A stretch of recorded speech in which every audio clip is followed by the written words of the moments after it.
Teach you a lesson के पहले episode की शुरुआत डेहान हाई स्कूल से होती है। क्यंगमिन अपनी आंखों के सामने अपने सहपाठी पार्क डे सॉक को स्कूल की इमारत से कूदकर जान देते हुए देखता है। इसके बाद कहानी फ्लैशबैक में जाती है। पता चलता है कि डे सॉक ने एक बार अस्थायी टीचर के साथ बदतमीजी कर रहे जून ह्यूंग का विरोध करने की कोशिश की थी। बस उसी दिन से उसकी जिंदगी बदल गई। जून ह्यूंग और उसके दोस्तों ने उसे पूरे स्कूल का निशाना बना दिया। इससे पहले जो तिरस्कार क्यंगमिन झेल रहा था वह अब डे सॉक पर थोप दिया गया। क्यंगमिन कई बार शिक्षकों से शिकायत करने का सोचता है, लेकिन जल्दी ही उसे समझ आ जाता है कि शिक्षक भी जून ह्यूंग और उसके प्रभावशाली पिता से डरे हुए हैं। वर्तमान में डे सॉक की मौत के बाद जब पुलिस स्कूल पहुंचती है तो क्यंगमिन को उम्मीद होती है कि अब उन गुंडों को सजा मिलेगी, लेकिन ऐसा कुछ नहीं होता। जून ह्यूंग और उसके साथी पहले की तरह छात्रों को परेशान करते रहते हैं और क्यंगमिन फिर से सबका आसान शिकार बन जाता है। वह इतना टूट जाता है कि आत्महत्या करने का सोचता है, लेकिन आखिरी पल में डर कर पीछे हट जाता है। एक दिन स्कूल के गलियारे में जून ह्यूंग का दोस्त ग्वांगसू मजाक के नाम पर क्यंगमिन को बेरहमी से पीटता है। बाकी छात्र सब कुछ देखते रहते हैं, लेकिन कोई मदद नहीं करता। तभी ह्वाजिन वहां पहुंचता है और ग्वांगसू की जमकर पिटाई कर देता है। जून ह्यूंग तुरंत ह्वाजिन पर छात्र के साथ मारपीट का आरोप लगाता है और सभी से वीडियो बनाने को कहता है, लेकिन ह्वाजिन बिल्कुल नहीं डरता। वह ग्वांगसू को दोबारा मारता है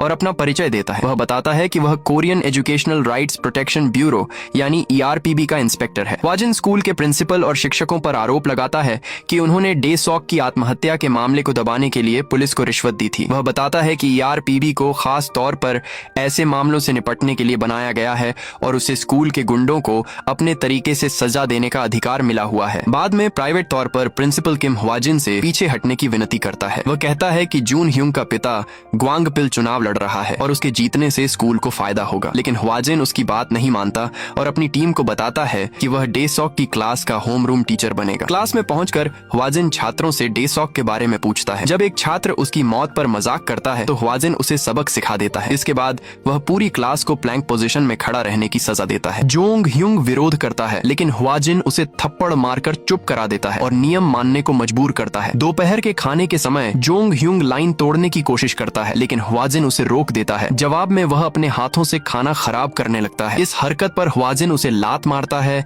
उसके चेहरे को पोछे से साफ करता है और पूरी कैफेटेरिया साफ करने का आदेश देता है। उसी दिन बाद में जोंग ह्यूंग क्लासरूम की सफाई किए बिना घर चला जाता है। ह्वाजिन सीधे उसके घर पहुंच जाता है और उसके पिता ग्वांगपियो को बेटे की हरकतों के बारे में बताता है। जोंग ह्यूंग उल्टा ह्वाजिन पर परेशान करने का आरोप लगाता है। ग्वांगपियो भी ह्वाजिन को चेतावनी देता है, लेकिन वह झुकने से इनकार कर देता है। अगले ही दिन ह्वाजिन जोंग ह्यूंग को स्कूल वापस घसीट कर लाता है और उसे टॉयलेट साफ करवाता है। जोंग ह्यूंग चालाकी से अपना सिर खुद टॉयलेट पर मार लेता है ताकि ह्वाजिन को फंसा सके। अगले दिन ग्वांगपियो स्कूल पहुंचता है और ह्वाजिन पर अपने बेटे के साथ हिंसा करने का आरोप लगा देता है। वह उस मंत्री चोई गैंगसुक को भी बुलाता है जिसने ERPB की स्थापना की थी, लेकिन ह्वाजिन इन आरोपों को नकार देता है और ग्वांगपियो की ताकत से बिल्कुल प्रभावित नहीं होता। इसी बीच जोंग ह्यूंग के दोस्त क्यंगमिन को पीटते हैं। उन्हें लगता है कि उसी ने उनकी शिकायत ERPB से की है। बुरी तरह टूट चुका क्यंगमिन फिर से इमारत से कूदने की कोशिश करता है, लेकिन इस बार ह्वाजिन समय रहते उसे बचा लेता है। वह क्यंगमिन को समझाता है कि हार मानने के बजाय उसे लड़ना चाहिए,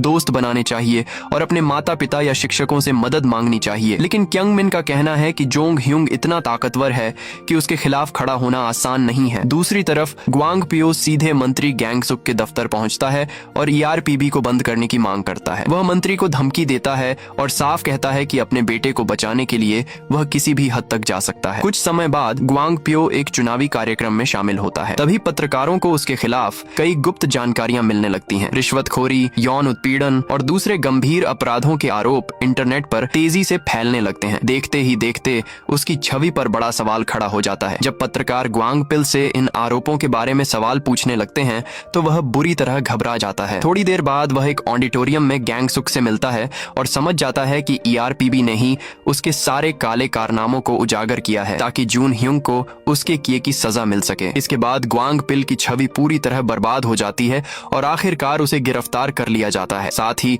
डे सॉक की मौत में जून ह्यूंग की भूमिका और उसके सालों पुराने बुलिंग के कारनामे भी सबके सामने आ जाते हैं। इसके बाद गैंगसुक ह्वाजिन से कहता है कि अब इस मामले को जल्द से जल्द खत्म कर देना चाहिए। उधर स्कूल में हालात पूरी तरह बदल चुके होते हैं। अपने पिता के पतन के बाद जून ह्यूंग खुद उसी तिरस्कार का शिकार बन जाता है जो कभी वह दूसरों पर थोपता था। क्यंगमिन को इस बात का अफसोस होता है कि वह डे सॉक के लिए कभी खड़ा नहीं हो पाया, लेकिन ह्वाजिन उसे समझाता है कि उसे खुद को दोष देने की जरूरत नहीं है। असली दोष उन लोगों का है जिन्होंने डे सॉक की जिंदगी बर्बाद की। अपमान और गुस्से से भरा जून ह्यूंग बदला लेने लेने की ठान लेता है। वह अपने ही पुराने दोस्तों को क्लासरूम के अंदर बंद करके आग लगाने की कोशिश करता है, क्योंकि अब वे सभी उसके खिलाफ हो चुके थे। तभी ह्वाजिन वहां पहुंच जाता है। वह गलियारे में आग लगा देता है और जून ह्यूंग को मजबूर करता है कि वह अपने कर्मों का सामना करे। हालात बिगड़ते देख जून ह्यूंग का सारा घमंड टूट जाता है। वह रोते हुए रहम की भीख मांगने लगता है। तब ह्वाजिन उसे याद दिलाता है कि उसी ने डे सॉक को उस हद तक पहुंचाया था जहां उसने अपनी जान लेने का फैसला कर लिया। इसके बाद एक फ्लैशबैक दिखाया जाता है। पता चलता है कि डे सॉक और उसके पिता ने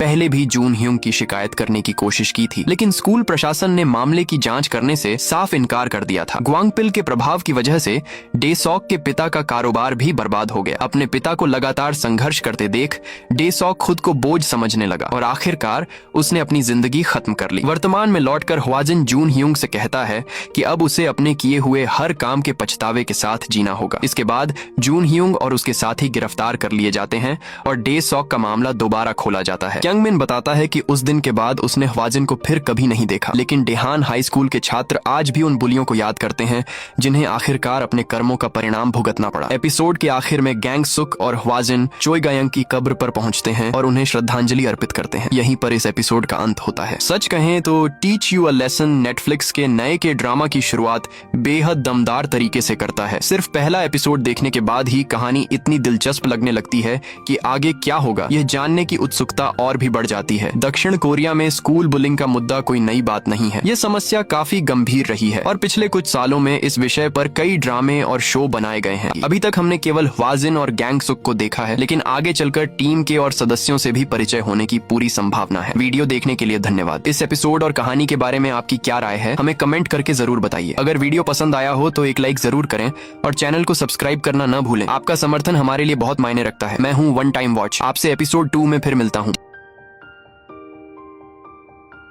टीच यू अ लेसन के दूसरे एपिसोड की शुरुआत जून ह्यूंग से जुड़ी घटना के पूरे इंटरनेट पर वायरल होने से होती है। उसके और उसके दोस्तों द्वारा छात्रों को परेशान करने वाले वीडियो, साथ ही ह्वाजिन द्वारा बुलियों को सबक सिखाने वाले दृश्य भी तेजी से सोशल मीडिया पर फैल जाते हैं। जहां आम लोग ERPB की तारीफ कर रहे होते हैं, वहीं छात्र अधिकारों के लिए काम करने वाले कुछ संगठन इस ब्यूरो को बंद करने की मांग करने लगते हैं। गैंग सुक मजाकिया अंदाज में ह्वाजिन को डांटता है कि वह छात्रों के सामने बुलियों की पिटाई करते समय थोड़ा संभल कर काम करे, क्योंकि अब हर कोई मोबाइल से वीडियो बना रहा है। बाद में वह मीडिया से बात करते हुए साफ कह देता है कि ERPB को बंद नहीं किया जाएगा। उसके मुताबिक स्कूलों की शिक्षा व्यवस्था बुलिंग की वजह से बुरी तरह प्रभावित हो रही है और वह वादा करता है कि देश के हर बुली को उसके कर्मों की सजा मिलेगी। दूसरी तरफ विपक्षी पार्टी के कुछ नेता इस बात पर चर्चा कर रहे होते हैं कि गैंग सुक ने अपनी ही पार्टी के सदस्य ग्वांगपिल के खिलाफ कदम उठाया है। उन्हें चिंता होने लगती है कि शिक्षा जैसे संवेदनशील मुद्दे पर काम कर रहा ERPB भविष्य में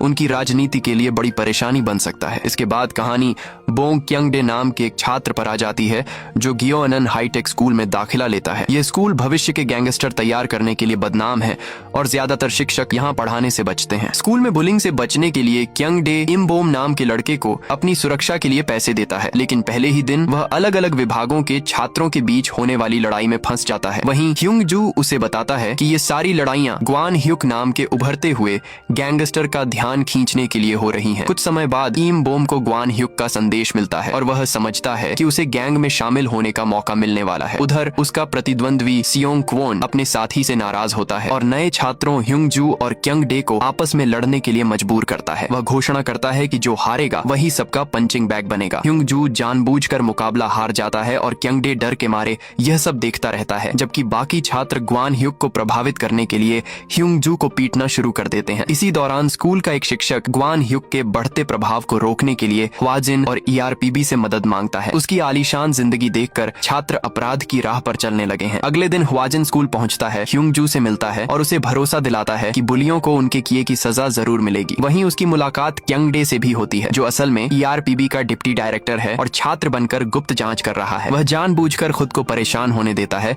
ताकि सबूत इकट्ठा कर सके। ह्वाजिन उसे छात्रों को उकसाकर जिम में इकट्ठा करने का निर्देश देता है। है। जब सभी वहाँ पहुँचते हैं तो ह्वाजिन उन्हें बैठने को कहता है, लेकिन कोई उसकी बात नहीं मानता। तब वह चुनौती देता है कि अगर कोई बाहर जाना चाहता है तो पहले उसे हराकर दिखाए। सारे छात्र एक साथ उस पर टूट पड़ते हैं, लेकिन ह्वाजिन अकेले ही सबको हरा देता है। इसके बाद वह स्कूल में सख्त नियम लागू कर देता है। सुबह 6 बजे से रात 8 बजे तक पढ़ाई का शेड्यूल तय किया जाता है ताकि छात्रों का छूटा हुआ समय पूरा हो सके। जब शिक्षक पढ़ाने आता है तो छात्र बहाना बनाते हैं कि उनके पास किताबें नहीं हैं। ह्वाजिन उन छात्रों को भी सजा देता है जो समय पर नोट्स लिखकर पूरे नहीं कर पाते। बाद में वह उन्हें गैराज में ले जाकर कार रिपेयर करना सिखाता है ताकि वे कुछ व्यावहारिक कौशल भी सीख सकें। लेकिन सियोंग क्वोन और इम बोम अपनी हरकतों से बाज नहीं आते। तब ह्वाजिन उन्हें एक ऐसी कार में बैठाकर पूरे कैंपस में तेज रफ्तार घुमाता है जिसकी एक तरफ का दरवाजा ही नहीं होता। गिरने के डर से दोनों लड़कों की हालत खराब हो जाती है और आखिरकार वे शांत हो जाते हैं। यह देखकर बाकी छात्र ह्वाजिन से प्रभावित होने लगते हैं। उधर गैंग सुक का राजनीतिक विरोधी ह्वाजिन के अतीत की जांच शुरू करता है। उसे पता चलता है कि ह्वाजिन पहले सेना में काम कर चुका है, लेकिन उससे जुड़ी बाकी जानकारी लगभग गायब है और राष्ट्रीय खुफिया एजेंसी उसकी फाइलों की सुरक्षा कर रही है। उस रात सियोंग क्वोन और इम बोम चुपके से स्कूल से बाहर निकलकर ग्वान सुक से मिलने की योजना बनाते हैं। तभी अचानक क्यंगडे उनके सामने आता है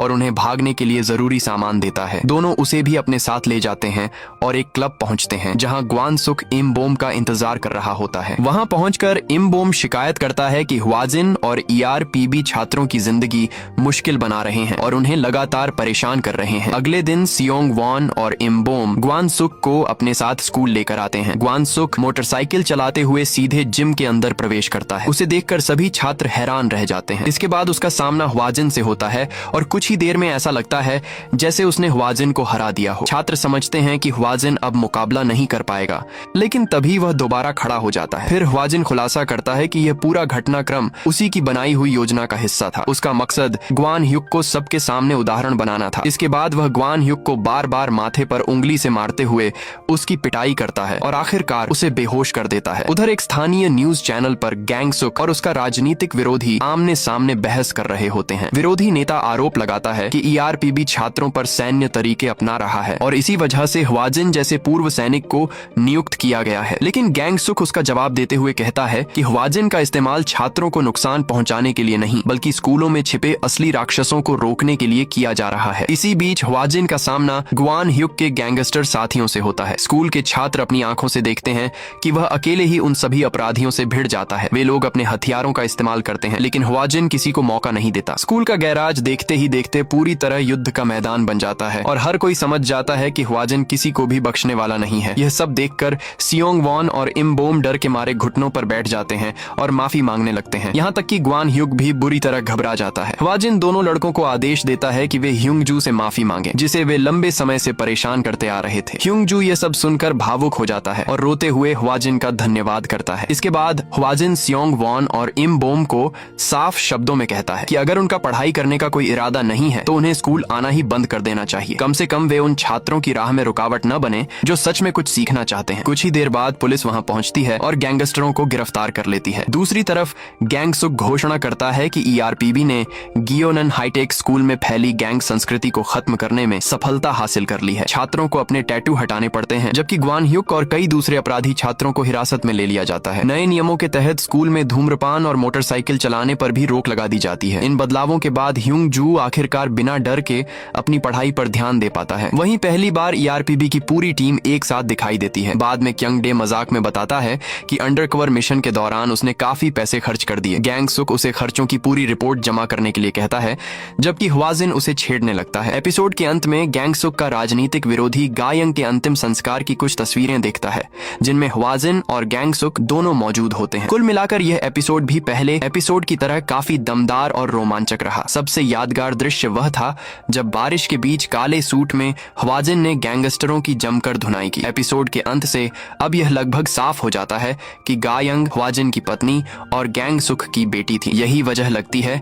कि दोनों ने ERPB की शुरुआत की और बुलिंग के खिलाफ इतनी मजबूत लड़ाई छेड़ी। हालांकि क्यंगडे की असली मंशा अभी भी पूरी तरह स्पष्ट नहीं हुई है। ऊपर से वह एक मासूम छात्र जैसा दिखाई देता है, इसलिए आगे ये देखना दिलचस्प होगा कि उसके किरदार में और क्या राज छिपे हुए हैं। ह्युंगजू के साथ उसकी बढ़ती दोस्ती भी देखने लायक है। संभव है कि उसने भी कभी किसी दोस्त या परिवार के सदस्य को बुलिंग की वजह से खोया हो। वहीं गैंग सुक का राजनीतिक विरोधी भी काफी खतरनाक इंसान नजर आता है। अभी तक उसका नाम सामने नहीं आया है, लेकिन उसके व्यवहार को देखकर लगता है कि उसके अतीत में भी कई राज दफन है। शायद यही कारण है कि वह किसी भी कीमत पर ERPB को बंद करवाना चाहता है। ऐसा भी लगता है कि जब तक उसे अपनी मंजिल नहीं मिल जाती वह रुकने वाला नहीं है। उम्मीद है कि आने वाले एपिसोड्स में हमें इन सभी सवालों के जवाब मिलेंगे। वीडियो देखने के लिए धन्यवाद। इस एपिसोड के बारे में आपकी क्या राय है हमें कमेंट करके जरूर बताइए। आपसे एपिसोड 3 में फिर मिलता हूँ। टीच यू अ लेसन के तीसरे एपिसोड की शुरुआत एक फ्लैशबैक से होती है। जब गायोन अभी जिंदा थी, वाजिन सेना से छुट्टी लेकर वापस आया हुआ होता है और गायोन उसके साथ पार्क में टहल रही होती है। तभी वह कुछ छात्रों को पार्क में सिगरेट पीते हुए देखती है और उन्हें रोकने की कोशिश करती है। यह देखकर वाजिन उसके प्रति गर्व महसूस करता है। इसके बाद कहानी गायोन की हत्या के मुकदमे की तरफ बढ़ती है। अदालत में अंतिम बयान देते हुए चोई गायुल्चो कहता है कि उसने गायोन की हत्या इसलिए की क्योंकि वह उससे प्यार करता था। चूंकि वह नाबालिग होता है, इसीलिए अदालत उसे केवल 2 से 4 साल की सजा सुनाती है। यह फैसला सुनकर ह्वाजिन पूरी तरह टूट जाता है और कोर्ट के बाहर गायुल्चो को कार से कुचलने की कोशिश करता है, लेकिन गैंगसुक अपनी गाड़ी बीच में लाकर उसे रोक देता है। बाद में वह ह्वाजिन से अकेले में बात करता है और उसे धैर्य रखने के लिए कहता है। साथ ही वह बताता है कि शिक्षा मंत्री बनने के बाद वह ERPB नाम की एक नई संस्था बनाने की योजना बना रहा है। वर्तमान समय में ह्वाजिन, गैंगसुक और ग्वांडे एक नए मामले पर चर्चा कर रहे होते हैं। यह मामला सोयोन गर्ल्स स्कूल की एक शिक्षिका से जुड़ा है जिसने खुदकुशी कर ली थी। उस पर एक छात्रा के साथ गलत व्यवहार करने का आरोप लगा था। ह्वाजिन का मानना है कि बिना किसी सही जांच के केवल वायरल वीडियो के आधार पर उस शिक्षिका को दोषी मान लिया गया। ग्वांडे बताता है कि हान येरी नाम की एक छात्रा सोशल मीडिया पर काफी मशहूर इन्फ्लुएंसर है और उसके 6 लाख से ज्यादा फॉलोअर्स हैं। इसके बाद एक फ्लैशबैक दिखाया जाता है। क्लास के दौरान येरी लाइव स्ट्रीम कर रही होती है। तभी उसकी शिक्षिका जांग सोनयुन उसे फोन इस्तेमाल करने से मना करती है। इस बात से नाराज होकर येरी एक वीडियो एडिट करती है जिसमें ऐसा दिखाया जाता है जैसे मिस जांग एक छात्रा को परेशान कर रही हो, जबकि असल में वह उसके बालों में चिपकी च्यूइंग गम निकालने में मदद कर रही थी। येरी के क्लास टीचर मिस्टर को यंगसू उससे वीडियो हटाने की बात करते हैं, लेकिन इसके जवाब में येरी एक और वीडियो अपलोड कर देती है जिसमें वह मिस्टर को पर यौन उत्पीड़न का आरोप लगाती है। यह वीडियो तेजी से वायरल हो जाता है और भारी दबाव के चलते मिस्टर को नौकरी छोड़नी पड़ती है। बाद में वह अपनी जान दे देते हैं, जबकि उनकी पत्नी भी ऑनलाइन लोगों की नफरत और अपमान का शिकार बन जाती है। जब मिस जांग इस बारे में येरी से सवाल करती हैं, तब येरी कैमरे के सामने ऐसा दिखाती है जैसे मिस्टर को ने वास्तव में उसके साथ गलत हरकत की थी। वह पूरी बातचीत की लाइव स्ट्रीम भी कर देती है। इसके बाद मिस जांग भी येरी के फॉलोअर्स के निशाने पर आ जाती हैं। हालात संभालने के लिए स्कूल का प्रिंसिपल येरी से दोनों वीडियो हटाने की विनती करता है और बदले में उसके इन्फ्लुएंसर करियर को सपोर्ट करने का वादा करता है। इसके बदले में येरी मांग करती है कि मिस जांग को उनकी क्लास की होमरूम टीचर बनाया जाए। वर्तमान में लौटकर ह्वाजिन गैंगसुक को बताता है कि उसने अपनी टीम में एक नई सदस्य को शामिल किया है। उसका नाम इम हान रिम है जो पहले सेना में काम कर चुकी है। गैंगसुक उसे इस केस पर नजर रखने का जिम्मा देता है, जबकि ग्वांडे तकनीकी सहायता संभालता है। सोयोन गर्ल्स स्कूल में मिस जांग हान रिम को एक प्रशिक्षु शिक्षिका के रूप में छात्रों से मिलवाती है। स्कूल पहुंचते ही हान रिम नोटिस करती है कि येरी और उसकी सहेलियां मिस जांग के साथ कैसा व्यवहार कर रही हैं। जब येरी लाइव स्ट्रीम बंद करने से इनकार कर देती है तो हान रिम उसका फोन तोड़ देती है। कुछ ही देर बाद ह्वाजिन स्कूल पहुंचता है और घोषणा करता है कि ERPB इस स्कूल की जांच कर रहा है। वहीं हान रिम खुद को एक निरीक्षक के रूप में परिचित कराती है। शिक्षा मंत्रालय पूरे स्कूल में कैमरे और निगरानी उपकरण लगवा देता है। इसके अलावा हान रिम छात्रों के फोन जब्त कर लेती है और ग्वांडे की मदद से उनके छिपाए हुए अतिरिक्त फोन भी बरामद कर लेती है। दूसरी तरफ ह्वाजिन शिक्षकों से बात करता है और उनसे छात्रों द्वारा किए जाने वाले किसी भी तरह के उत्पीड़न की जानकारी देने को कहता है। हालांकि प्रिंसिपल दावा करता है कि स्कूल में ऐसा कुछ नहीं हुआ, लेकिन ह्वाजिन बाकी शिक्षकों को भरोसा दिलाता है कि वे ERPB के सामने सच बोल सकते हैं। बाद में हान रिम ह्वाजिन और ग्वांडे से कैफेटेरिया में मिलती है। दोनों पूर्व सैनिक पुराने दिनों को याद करते हुए बातचीत करते हैं और साथ ही ग्वांडे को मजाक में छेड़ते भी हैं। उसी दिन हान रिम येरी को बाकी छात्रों के साथ मिलकर क्लासरूम साफ करने के लिए मजबूर करती है। इसी दौरान एक अन्य छात्रा मिस जांग और हान रिम की बातचीत रिकॉर्ड कर लेती है। अगले दिन हान रिम को ऐसे सबूत मिलते हैं जिनसे पता चलता है कि येरी और उसकी सहेलियां लंबे समय से मिस जांग का ऑनलाइन मजाक उड़ाती रही हैं और उन्हें इसकी भनक तक नहीं थी। ये सच सामने आने के बाद हान रिम उन छात्रों को सजा देती है। साथ ही कई छात्र येरी के उन आरोपों पर भी सवाल उठाने लगते हैं जो उसने मिस्टर को के खिलाफ लगाए थे। वहीं दूसरी तरफ मिस जांग लगातार हो रही ऑनलाइन बदसलूकी और साइबर बुलिंग की वजह से मानसिक रूप से बुरी तरह परेशान दिखाई देती हैं। इसके बाद मिस यंग इतनी टूट चुकी होती हैं कि वह नौकरी छोड़ने का फैसला कर लेती है। वह एक दोस्त से नई नौकरी के बारे बारे में बात करती है, लेकिन उसका दोस्त भी घुमा फिराकर उन्हीं अफवाहों का जिक्र कर देता है जो उनके बारे में फैल चुकी हैं। तभी अचानक येरी और उसकी सहेली मिस यंग के साथ अच्छा व्यवहार करने लगती हैं। हान रिम को यह सब देखकर शक होता है। उसे लगता है कि दोनों लड़कियां कोई नया खेल खेल रही हैं, लेकिन मिस यंग मान लेती हैं कि शायद ईआरपीबी के आने के बाद बच्चों का रवैया सच में बदल रहा है। एक शाम येरी मिस यंग को अपने लाइव स्ट्रीम में आने का न्योता देती है। वह चाहती है कि मिस यंग सबके सामने कहें कि ईआरपीबी छात्रों की जिंदगी मुश्किल बना रहा है। यह बात मिस यंग पर इतना दबाव डालती है कि स्कूल में ही उन्हें घबराहट का दौरा पड़ जाता है। तभी हुआजिन उनके पास आता है और उन्हें संभालने की कोशिश करता है। वह गा यंग की कहानी भी बताता है, जिसकी एक छात्र के हाथों मौत हो गई थी। हुआजिन यह भी बताता है कि इस मामले में ईआरपीबी इसलिए शामिल हुआ क्योंकि कुछ छात्रों ने खुद उनसे संपर्क करके मिस यंग की सुरक्षा की मांग की थी। यह संदेश पढ़कर मिस यंग भावुक हो जाती है। हुआजिन उन्हें समझाता है कि हर छात्र बुरा नहीं होता और उन्हें उन बच्चों पर ध्यान देना चाहिए जो सच में उनकी परवाह करते हैं। अगले दिन मिस यंग पूरी तरह बदली हुई नजर आती हैं। वह येरी को सामने बुलाती हैं और एक गणित का सवाल हल करने के लिए कहती हैं। जब वह जवाब नहीं दे पाती तो मिस यंग उसे सजा देती हैं और साफ कह देती हैं कि अब वह छात्रों से डरकर नहीं रहेंगी। वह तब तक क्लास खत्म करने से इनकार कर देती हैं जब तक येरी सवाल हल नहीं कर लेती। हान रिम यह देखकर खुश होती है कि आखिरकार मिस यंग ने अपने लिए खड़ा होना सीख लिया है। दूसरी तरफ येरी सोशल मीडिया के जरिए फिर से मिस यंग के खिलाफ माहौल बनाने की कोशिश करती है, लेकिन इस बार गोंडे उसका अकाउंट ही हटा देता है और वह वीडियो अपलोड कर देता है जिसमें साफ दिखाई देता है कि मिस्टर को पर लगाया गया आरोप पूरी तरह झूठा था और येरी ने खुद पूरी कहानी रची थी। सच सामने आते ही येरी की दुनिया बिखर जाती है। गुस्से और निराशा में वह मिस यंग के अपार्टमेंट पहुंचती है। उसके हाथ में चाकू होता है। वह मिस यंग को हर बात का जिम्मेदार ठहराती है और उन पर हमला कर देती है। हाथापाई के दौरान मिस यंग बालकनी से नीचे गिरने लगती है, लेकिन ठीक समय पर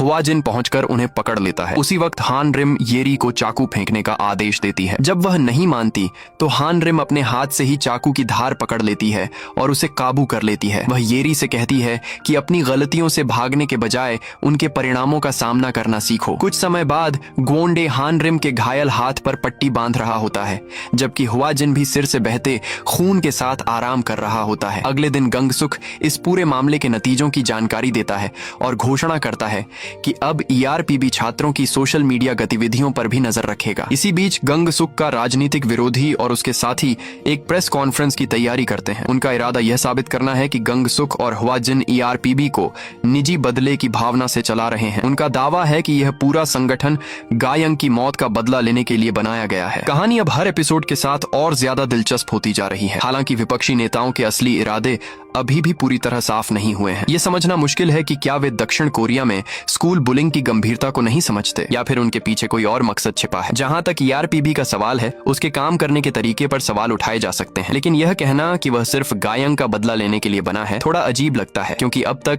जिन पीड़ितों की मदद की गई है उनमें छात्र भी शामिल रहे हैं। एक बात जरूर ध्यान खींचती है, हुआजिन, गंगसुक और अब हान रिम भी अक्सर ग्वोंडे को छेड़ते रहते हैं। ऊपर से देखने पर यह मजाक लगता है, लेकिन बेचारा ग्वोंडे हमेशा विनम्र और सीधा सादा दिखाई देता है। कई बार तो उसे देर रात तक काम भी करना पड़ता है। हालांकि हो सकता है मैं इस बात को जरूरत से ज्यादा सोच रहा हूँ और असल में यह सब उनके बीच की दोस्ती और अपनापन ही हो। 3 एपिसोड पूरे होने के बाद इतना तो साफ है कि यह सीरीज लगातार मनोरंजन कर रही है। अब यह देखने की उत्सुकता और बढ़ गई है कि ईआरपीबी आगे क्या कदम उठाएगा और विपक्ष द्वारा लगाए गए आरोपों का जवाब किस तरह देगा। अगले अध्याय का इंतजार रहेगा। तो दोस्तों, आज की वीडियो में बस इतना ही। नीचे कमेंट करके जरूर बताइए कि इस एपिसोड के बारे में आपकी क्या राय है। अगर वीडियो पसंद आई हो तो इसे लाइक करें और चैनल को सब्सक्राइब करना न भूलें। आपका सपोर्ट हमारे लिए बहुत मायने रखता है। मैं हूं वन टाइम वॉच और अपनी पूरी टीम की तरफ से आपसे अगले एपिसोड्स में फिर मुलाकात होगी। टीच यू अ लेसन के एपिसोड 4 की शुरुआत होती है जब गैंगसुक और ईआरपीबी की पूरी टीम विपक्षी नेताओं की प्रेस कॉन्फ्रेंस देख रही होती है। इसी दौरान गैंगसुक की नजर ग्वान डे पर पड़ती है, जो किसी दूसरी टीम में ट्रांसफर होने के लिए आवेदन लिख रहा होता है। गैंगसुक उसका आवेदन तुरंत खारिज कर देता है और कहता है कि अगर ट्रांसफर चाहिए तो कोई ढंग की वजह बतानी होगी। इसके बाद टीम को चुकमोंग फॉरेन लैंग्वेज हाई स्कूल का एक मामला मिलता है। उन्हें एक वीडियो भेजा जाता है जिसमें एक छात्र अपने शिक्षक पर हमला करता दिखाई देता है। मामले की जांच के लिए हुआ जिन, हान रिम और ग्वान डे स्कूल पहुंचते हैं। रास्ते में ग्वान डे बताता है कि मिस्टर चुन सांग्यू की पढ़ाने की शैली की वजह से ये स्कूल देश के सबसे अच्छे फॉरेन लैंग्वेज स्कूलों में गिना जाता है। हान रिम और ग्वान डे तब हैरान रह जाते हैं जब हुआ जिन मिस्टर चुन की तारीफ करता है और बताता है कि EBS ट्रेनिंग के दौरान उनके ऑनलाइन लेक्चर्स ने उसकी बहुत मदद की थी। अकेले में हुआ जिन मिस्टर चुन से उस हमले के बारे में पूछता है, लेकिन वह इस मामले पर कुछ भी बोलने से इनकार कर देते हैं। हुआ जिन कई लोगों से बात करता है मगर उसे समझ नहीं आता कि छात्र ने अपने शिक्षक पर हमला क्यों किया। तभी ग्वान डे बताता है कि ह्योंग उन क्लास का सबसे होशियार छात्र है। यही बात पूरे मामले को और भी अजीब बना देती है। बाद में हान रिम ह्योंग उन से बात करती है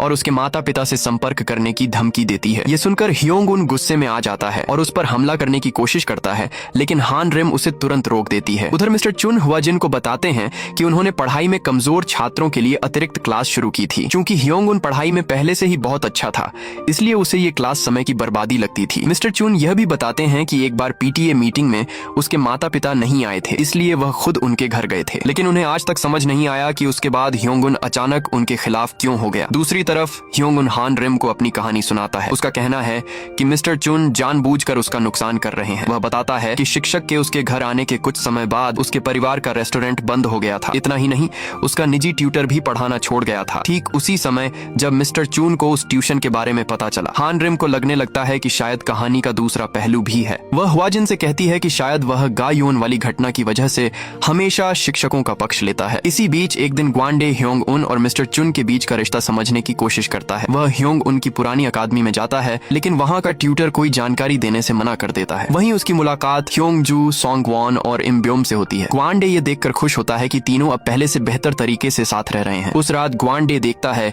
कि हान रिम लगातार दौड़ रही है और अपने मन की भड़ास निकाल रही है। तभी एक फ्लैशबैक दिखाया जाता है जिसमें हुआ जिन स्कूल के गुंडों से हान रिम को बचाता है और उसे सिखाता है कि जरूरत पड़ने पर मदद मांगने में शर्म नहीं करनी चाहिए। वर्तमान में लौटकर हान रिम उसी सलाह के बारे में सोचती है। अगले दिन हुआ जिन सीधे मिस्टर चुन का सामना करता है। वह बताता है कि उनकी क्लास के ज्यादातर छात्र अमीर परिवारों से आते हैं और एक ही नामी अकादमी में पढ़ते हैं। वह यह भी बताता है कि ह्योंग उन हमेशा उन छात्रों से बेहतर नंबर लाता है जो महंगे कोचिंग सेंटर और उन्हीं खास क्लासों में जाते हैं जिनकी सलाह मिस्टर चुन देते हैं। फिर हुआ जिन एक बड़ा आरोप लगाता है। उसका कहना है कि अगर ह्योंग उन को सस्पेंड कर दिया जाए तो जंग सुजून नाम की एक अमीर छात्रा टॉप 10 में पहुंच जाएगी। इसके बाद वह एक और चौंकाने वाली बात बताता है। वह कहता है कि मिस्टर चुन पहले येरी को भी पढ़ा चुके हैं और उन पर आरोप लगाता है कि उन्होंने येरी और ह्योंग उन दोनों को अमीर और ताकतवर परिवारों के बच्चों के फायदे के लिए पीछे धकेलने की कोशिश की। फिर एक फ्लैशबैक दिखाया जाता है जिसमें हुआ जिन जेल में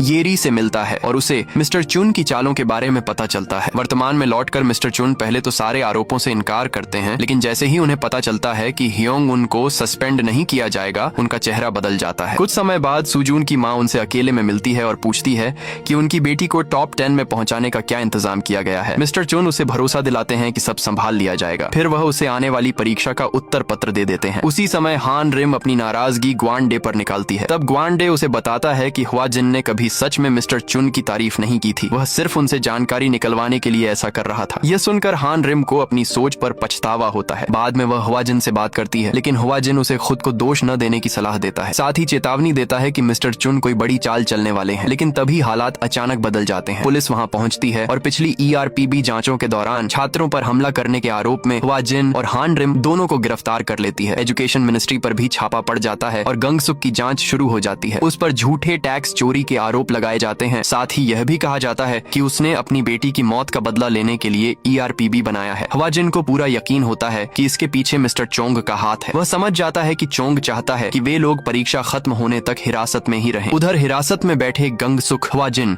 और हान रिम के साथ ग्वान डे भी मौजूद होता है। वहीं गंगसुक ग्वान डे की ट्रांसफर वाली अर्जी मंजूर कर देता है। अगले दिन सू जोंग बड़े भरोसे के साथ परीक्षा देने पहुंचती है क्योंकि उसने पहले से सारे जवाब याद कर रखे होते हैं। लेकिन तभी मिस्टर चोंग को पता चलता है कि पूरे हफ्ते में सू जोंग ने जो भी पेपर दिए थे उन सबको 0 नंबर मिले हैं। कुछ देर बाद गंगसुक, हुआ जिन और हान रिम रिहा हो जाते हैं। गंगसुक बोर्ड ऑफ एजुकेशन की मीटिंग में चला जाता है, जबकि हुआ जिन और हान रिम वापस चुकमंग फॉरेन लैंग्वेज हाई स्कूल पहुंचते हैं। तभी मिस्टर चोंग अचानक परीक्षा रुकवाने की कोशिश करता है और कहता है कि किसी ने प्रश्न पत्रों में छेड़छाड़ की है। फिर पता चलता है कि जिस रात हुआ जिन और बाकी लोगों को गिरफ्तार किया गया था, उसी रात गंगसुक और हुआ जिन के कहने पर ग्वान डे ने प्रश्न पत्र बदल दिए थे। उसने चोंग और सू जोंग की माँ की बातचीत सुन ली थी, इसलिए लिए उसने सवालों का क्रम बदल दिया था, जिससे उत्तर पुस्तिका बेकार हो गई। अब मिस्टर चोंग आरोपों से साफ इनकार करता है, लेकिन हुआ जिन और हान रिम सू जोंग की उत्तर पत्रिका सबूत के तौर पर सबके सामने रख देते हैं। इसके बाद वे एक रिकॉर्डिंग भी चला देते हैं, जिसमें चोंग सू जोंग की माँ से उसकी बेटी की मदद करने के बदले पैसे लेते हुए सुनाई देता है। इतना सब सामने आने के बाद भी चोंग अपनी गलती नहीं मानता। तभी हान रिम उसे सबक सिखाती है। वहीं सू जोंग अपने हाथ पर लिखे जवाब मिटाने की कोशिश करती है, लेकिन हान रिम उसे रोक देती है। उधर बोर्ड ऑफ एजुकेशन की मीटिंग में गंग सुक का राजनीतिक विरोधी ERPB के खिलाफ गवाह और सबूत पेश करता है। जवाब में गंग सुक चुकमोंग स्कूल की जांच के नतीजे सबके सामने रख देता है। वह मिस्टर चोंग के सारे कारनामों का पर्दाफाश कर देता है और यह भी बताता है कि ली चोरयोंग ने भी चोंग को रिश्वत दी थी। गंग सुक साफ कहता है कि ERPB का मकसद हर पीड़ित की मदद करना है, चाहे वह शिक्षक हो या छात्र। इसके बाद मिस्टर चोंग गिरफ्तार कर लिया जाता है। जिन माता पिता ने उसे रिश्वत दी थी उनकी भी जांच शुरू हो जाती है और उन पर देश छोड़ने की पाबंदी लगा दी जाती है। बाद में ह्योंग उन हान रिम और ERPB टीम का धन्यवाद करता है कि उन्होंने उसकी मदद की। इसके बाद हुआ जिन मिस्टर चोंग को यीरी से मिलवाने ले जाता है। वहाँ यीरी अपने पुराने शिक्षक पर गुस्सा निकालती है और कहती है कि उसकी लालच ने उसकी पूरी जिंदगी बर्बाद कर दी। इसी के साथ एपिसोड खत्म हो जाता है। मेरी राय में एपिसोड 4 ने कहानी को काफी दिलचस्प मोड़ दिया। इस केस को देखना मजेदार था, क्योंकि हान रिम की तरह मुझे भी कुछ समय के लिए ह्योंग उन पर शक होने लगा था। हुआ जिन का बार बार मिस्टर चोंग की तारीफ करना भी थोड़ा अजीब लग रहा था, जैसे वह उसकी लालच और चालाकियों को नजरअंदाज कर रहा हो। ग्वान डे का किरदार मुझे अभी भी सबसे ज्यादा पसंद आ रहा है। वह ERPB टीम में अच्छी तरह घुल मिल गया है, लेकिन फिर भी उसे देखकर कई बार बुरा लगता है, खासकर जब वह ह्योंग उन और उसके दोस्तों को देखता है तो ऐसा लगता है जैसे उसे अपने हमुम्र दोस्तों की कमी महसूस होती हो। इस एपिसोड में हमें हान रिम का अतीत भी देखने को मिला और पता चला कि स्कूल के दिनों में जब उसे तंग किया जाता था तब हुआ जिन ने उसकी मदद की थी। वहीं गंग सुक को अपने विरोधी के समर्थक की पोल खोलते देखना भी काफी मजेदार था। मुझे अब भी लगता है कि गंग सुक का राजनीतिक विरोधी कोई बड़ा राज छिपा रहा है। शायद यही वजह है कि वह ERPB को खत्म करने के पीछे इतना पड़ा हुआ है। लेकिन जैसे जैसे कहानी अपने बीच के हिस्से की तरफ बढ़ रही है, टीच यू अ लेसन बिल्कुल भी धीमी पड़ती नहीं दिख रही। आगे क्या होगा यह देखने का इंतजार रहेगा। वीडियो देखने के लिए धन्यवाद। नीचे कमेंट करके जरूर बताइए कि आपको यह एपिसोड कैसा लगा। अगर वीडियो पसंद आया हो तो लाइक करें और चैनल को सब्सक्राइब करना न भूलें। आपका सपोर्ट हमारे लिए बहुत मायने रखता है। मैं हूं वन टाइम वॉच और अपनी पूरी टीम की तरफ से आपसे अगले एपिसोड्स में फिर मुलाकात होगी। एपिसोड 5 की शुरुआत ह्योंगजिन एलिमेंट्री स्कूल से होती है, जहां पहली क्लास की टीचर चोई जी सुंग प्लेरूम में फांसी लगाकर अपनी जान देने की कोशिश कर रही होती है। ऐसा करने से पहले वह अपनी मां को एक मैसेज भेजती है और कहती है कि उसकी डायरी जरूर पढ़ना। तभी ना हान रिम वहां पहुंच जाती है और जी सुंग का मानसिक स्वास्थ्य टेस्ट करवाती है। रिपोर्ट देखने के बाद हान रिम उसे बताती है कि उसका तनाव बहुत खतरनाक स्तर तक पहुंच चुका है और उसे कुछ समय के लिए काम से दूर रहकर इलाज करवाना चाहिए। उसका मानना है कि यही जी सुंग की जान बचा सकता है। फिर हमें फ्लैशबैक में दिखाया जाता है कि जी सुंग की मां ERPB के पास शिकायत लेकर गई थी और अपनी बेटी की डायरी उन्हें सौंप दी थी। वापस वर्तमान में आते हैं, जहां जी सुंग को पता चलता है कि उसके इलाज के दौरान उसकी जगह हवाजिन क्लास संभालेगा। स्कूल में आते ही हवाजिन को छोटे बच्चों को संभालने में काफी परेशानी होती है। कुछ ही दिनों में वह समझ जाता है कि एक टीचर की नौकरी बाहर से जितनी आसान लगती है असल में उतनी है नहीं। इसके बाद कहानी फिर अतीत में जाती है। जब जी सुंग ने पहली बार ह्योंगजिन एलिमेंट्री स्कूल में पढ़ाना शुरू किया था, तभी उसकी मुलाकात यूजिन की मां से हुई थी। शुरुआत में वह सिर्फ अपने बेटे का आत्मविश्वास बढ़ाने में मदद मांगती थी, लेकिन धीरे धीरे उसके मैसेज अजीब और परेशान करने वाले होने लगे। वह स्कूल के समय के बाद भी लगातार जी सुंग को मैसेज करती रहती, यहाँ तक कि उसके सोशल मीडिया अकाउंट भी देखने लगी और उसकी निजी जिंदगी पर भी टिप्पणी करने लगी। जी सुंग ने इस बारे में प्रिंसिपल को बताया, लेकिन उन्होंने माता पिता को नाराज करने के डर से उसे सब कुछ नजरअंदाज करने को कहा। लगातार हो रही इस परेशानी के बावजूद जी सुंग ने हार नहीं मानी। वह यूजिन की मदद करती रही और उसके लिए एक खास प्ले रूम भी तैयार किया ताकि वह दूसरों के साथ घुल मिल सके। समय के साथ यूजिन दूसरे बच्चों के साथ सहज होने लगा और यह देखकर जी सुंग बहुत खुश हुई। लेकिन एक दिन एक बच्चा गलती से यूजिन को धक्का दे देता है। गुस्से में यूजिन उसे मार देता है। इसके बाद दोनों बच्चों की माओं को स्कूल बुलाया जाता है। वहाँ यूजिन की माँ बहुत घमंडी रवैया दिखाती है और दोनों परिवारों के बीच बहस शुरू हो जाती है। दूसरे बच्चे की माँ कहती है कि वह इस मामले को आगे तक ले जाएगी और जी सुंग से मांग करती है कि यूजिन को उसकी हरकत के लिए सजा सजा दी जाए। जब यूजिन अपने व्यवहार को सुधारने का कोई वादा नहीं करता, तब उसकी माँ और भी आगे बढ़ जाती है। वह जी सुंग के घर तक पहुंचने लगती है। कुछ समय बाद वह जी सुंग के खिलाफ शिकायत दर्ज करवा देती है और आरोप लगाती है कि उसने उसके बेटे के साथ गलत व्यवहार किया है। इतना ही नहीं, वह उस पर यौन उत्पीड़न जैसे गंभीर आरोप भी लगा देती है। ये सुनकर जी सुंग पूरी तरह हिल जाती है। यूजिन की माँ कहती है कि अगर जांच में जी सुंग निर्दोष निकली तो वह माफी मांग लेगी, लेकिन हालात और बिगड़ते जाते हैं। यूजिन का पिता स्कूल पहुंचकर अपने बेटे को क्लास से खींचकर बाहर निकालता है और जी सुंग को खुलेआम धमकाता है। जांच चल ही रही होती है कि यूजिन की माँ जी सुंग का फोन नंबर इंटरनेट पर डाल देती है। इसके बाद लगातार फोन कॉल, लोगों की बातें और निजी जिंदगी में दखल से जी सुंग पूरी तरह टूट जाती है। आखिर में वह उसी प्ले रूम में अपनी जान देने का फैसला कर लेती है जहां कभी उसने यूजिन का आत्मविश्वास वापस लौटाने की कोशिश की थी। वर्तमान में हुआजिन, हान रिम और ग्वांडे इस पूरे मामले पर चर्चा करते हैं। वे बात करते हैं कि झूठे आरोप किसी टीचर की जिंदगी को कितना बर्बाद कर सकते हैं। हुआजिन कहता है कि इस तरह का मानसिक दबाव दिखाई नहीं देता, इसलिए अक्सर टीचर्स चुपचाप सब कुछ सहते रहते हैं। वह यह भी बताता है कि मौजूदा कानून भी शिक्षकों को ज्यादा सुरक्षा नहीं दे पाते। इसके बाद हान रिम और ग्वांडे जीसुंग को आगे के इलाज के लिए अस्पताल ले जाते हैं, जबकि हुआजिन खुद इस मामले की जांच शुरू करता है। जब यूजिन की माँ नए क्लास टीचर को भी डराने की कोशिश करती है तो वह हैरान रह जाती है, क्योंकि हुआजिन उसके बेटे और उसकी तारीफ करने लगता है। लेकिन इसके बाद हुआजिन लगातार उसे फोन और मैसेज करके तरह तरह के सवाल पूछने लगता है। बार बार होने वाला यह संपर्क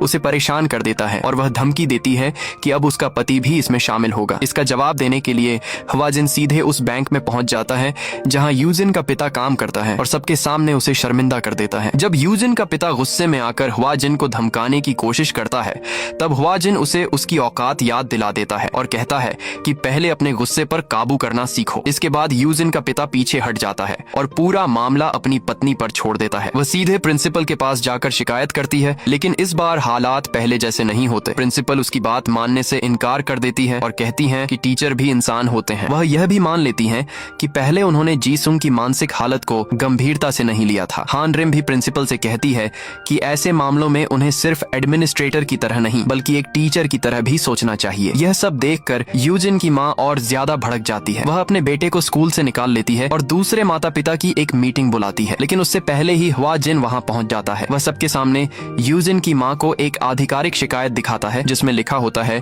कि यूजिन घर पर मानसिक दबाव और गलत व्यवहार का शिकार हो रहा है। ये सुनकर बाकी माता पिता भी बोलना शुरू कर देते हैं और बताते हैं कि उसने जी सुंग के साथ कितना गलत व्यवहार किया था। जब वह जी सुंग से संपर्क करने की कोशिश करती है तो हुआजिन उसे रोक देता है। गुस्से में वह कहती है कि वह ERPB में हुआजिन के खिलाफ शिकायत करेगी। तभी उसे पता चलता है कि हुआजिन खुद उसी ब्यूरो का इंस्पेक्टर है। हुआजिन उस पर आरोप लगाता है कि उसकी हरकतों ने जी सुंग को गहरे मानसिक दर्द में धकेल दिया था, लेकिन वह फिर भी यही कहती रहती है कि उसने जो कुछ किया अपने बेटे की भलाई के लिए किया। उधर यूजिन खुद जी सुंग से संपर्क करता है और उससे मिलने की बात करता है। स्कूल में मिलने पर वह अपनी माँ की हरकतों के लिए माफी मांगता है। फिर वह अपनी माँ के गुस्से और व्यवहार के बारे में खुलकर बात करता है। जी सुंग उसकी बातें ध्यान से सुनती है, उसे समझाती है और उसका मन हल्का करने की कोशिश करती है। बाद में हुआजिन यूजिन की माँ से साफ कह देता है कि अब वह पीछे हट जाए। वह उसे याद दिलाता है कि यूजिन सच में अपनी टीचर की इज्जत करता है और उसकी परवाह भी करता है। इसी बीच अधिकारियों की तरफ से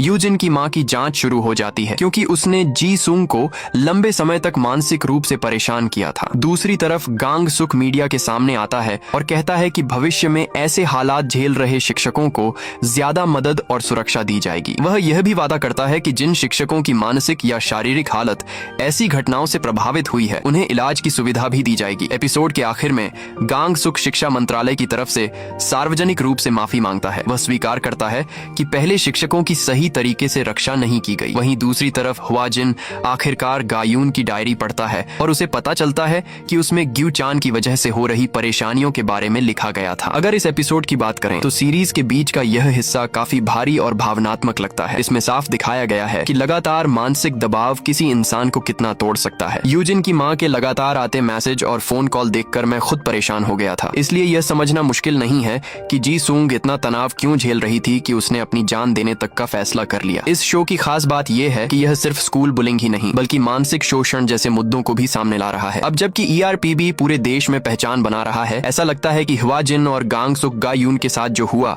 उसका सच सामने लाने और दोषियों को सजा दिलाने के लिए और भी मजबूती से आगे बढ़ेंगे। यह भी साफ दिख रहा है कि ग्योवुल का अपनी टीचर से प्यार वाला दावा सच नहीं था। इसलिए आगे देखना दिलचस्प होगा कि ERPB उसके मामले में क्या कदम उठाता है। उधर हान रिम और ग्वांडे के बीच भी कुछ अलग सा रिश्ता बनता दिखाई दे रहा है। ऐसा लगता है कि हान रिम खुद अपनी भावनाओं को लेकर हैरान है, क्योंकि ग्वांडे की छोटी छोटी मासूम हरकतें भी उस पर असर डाल रही हैं। अब आगे यह रिश्ता किस दिशा में जाएगा, यह देखना दिलचस्प होगा। फिलहाल कहानी अपने दूसरे हिस्से की तरफ बढ़ रही है और आगे क्या होने वाला है इसका इंतजार रहेगा। वीडियो देखने के लिए धन्यवाद। नीचे कमेंट करके अपनी राय जरूर बताइए। वीडियो पसंद आया हो तो लाइक करें और चैनल को सब्सक्राइब करना ना भूलें। आपका सपोर्ट हमारे लिए बहुत मायने रखता है। मैं हूं वन टाइम वॉच और अपनी पूरी टीम की तरफ से आपसे अगले एपिसोड्स में फिर मुलाकात होगी।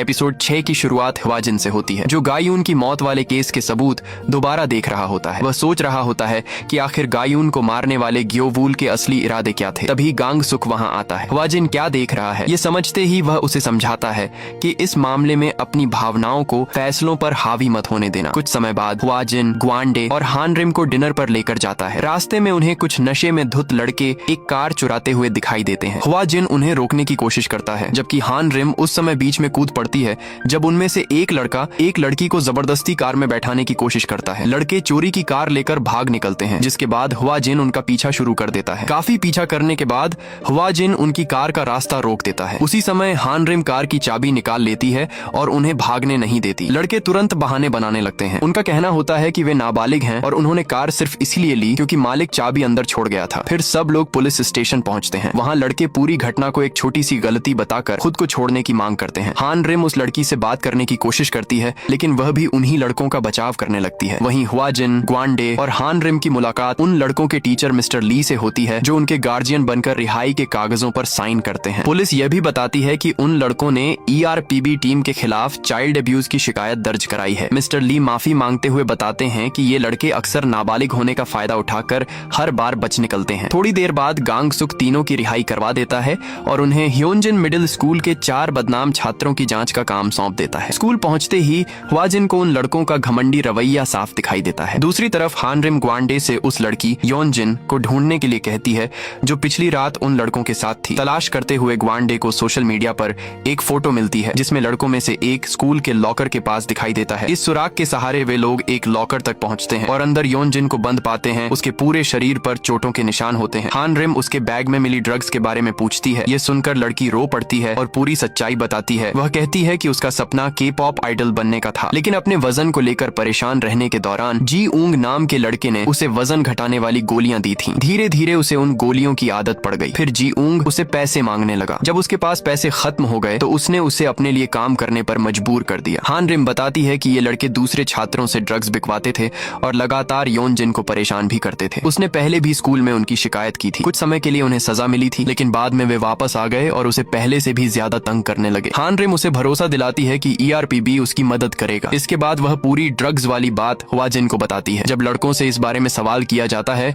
तो जी ऊंग हंसते हुए कहता है कि उन्हें अपनी गलतियों का पता है। फिर वह ताना मारते हुए कहता है कि अगर हिम्मत है तो उन्हें गिरफ्तार करके दिखाओ। उसे पूरा भरोसा होता है कि नाबालिग होने की वजह से उसका कोई कुछ नहीं बिगाड़ सकता। इसके कुछ समय बाद हवाजिन और हान रिम स्कूल के बाहर उन लड़कों का पीछा करते हैं और उन्हें डरा धमका कर काबू में लेते हैं। गांग सुक के आदेश पर हवाजिन, हान रिम और ग्वांडे उन चारों को किशोर सुधार गृह लेकर जाते हैं। वहां का वार्डन इस फैसले के नतीजों को लेकर चिंता जताता है, लेकिन गांग सुक साफ कह देता है कि अब सख्त कदम उठाने का समय आ गया है। लड़कों को सुधार गृह में दाखिल कर लिया जाता है। वहीं हवाजिन, हान रिम और ग्वांडे भी वहां गार्ड बनकर काम शुरू कर देते हैं। अंदर जाते ही हान रिम उन लड़कों को खुली चुनौती देती है। वह कहती है कि अगर बाहर निकलना है तो पहले उस पर हमला करके दिखाओ। ये सुनकर ग्वांडे उसकी सुरक्षा को लेकर परेशान हो जाता है, लेकिन हवाजिन कहता है कि असली मुसीबत में तो वे लड़के हैं। कुछ ही पलों में हान रिम उन सबको आसानी से काबू कर लेती है और कहती है कि उसने सिर्फ अपनी रक्षा की है। इसके बाद वह लगातार उन लड़कों को लाइन में रखती है। उधर ग्वांडे उनकी पढ़ाई का ध्यान रखता है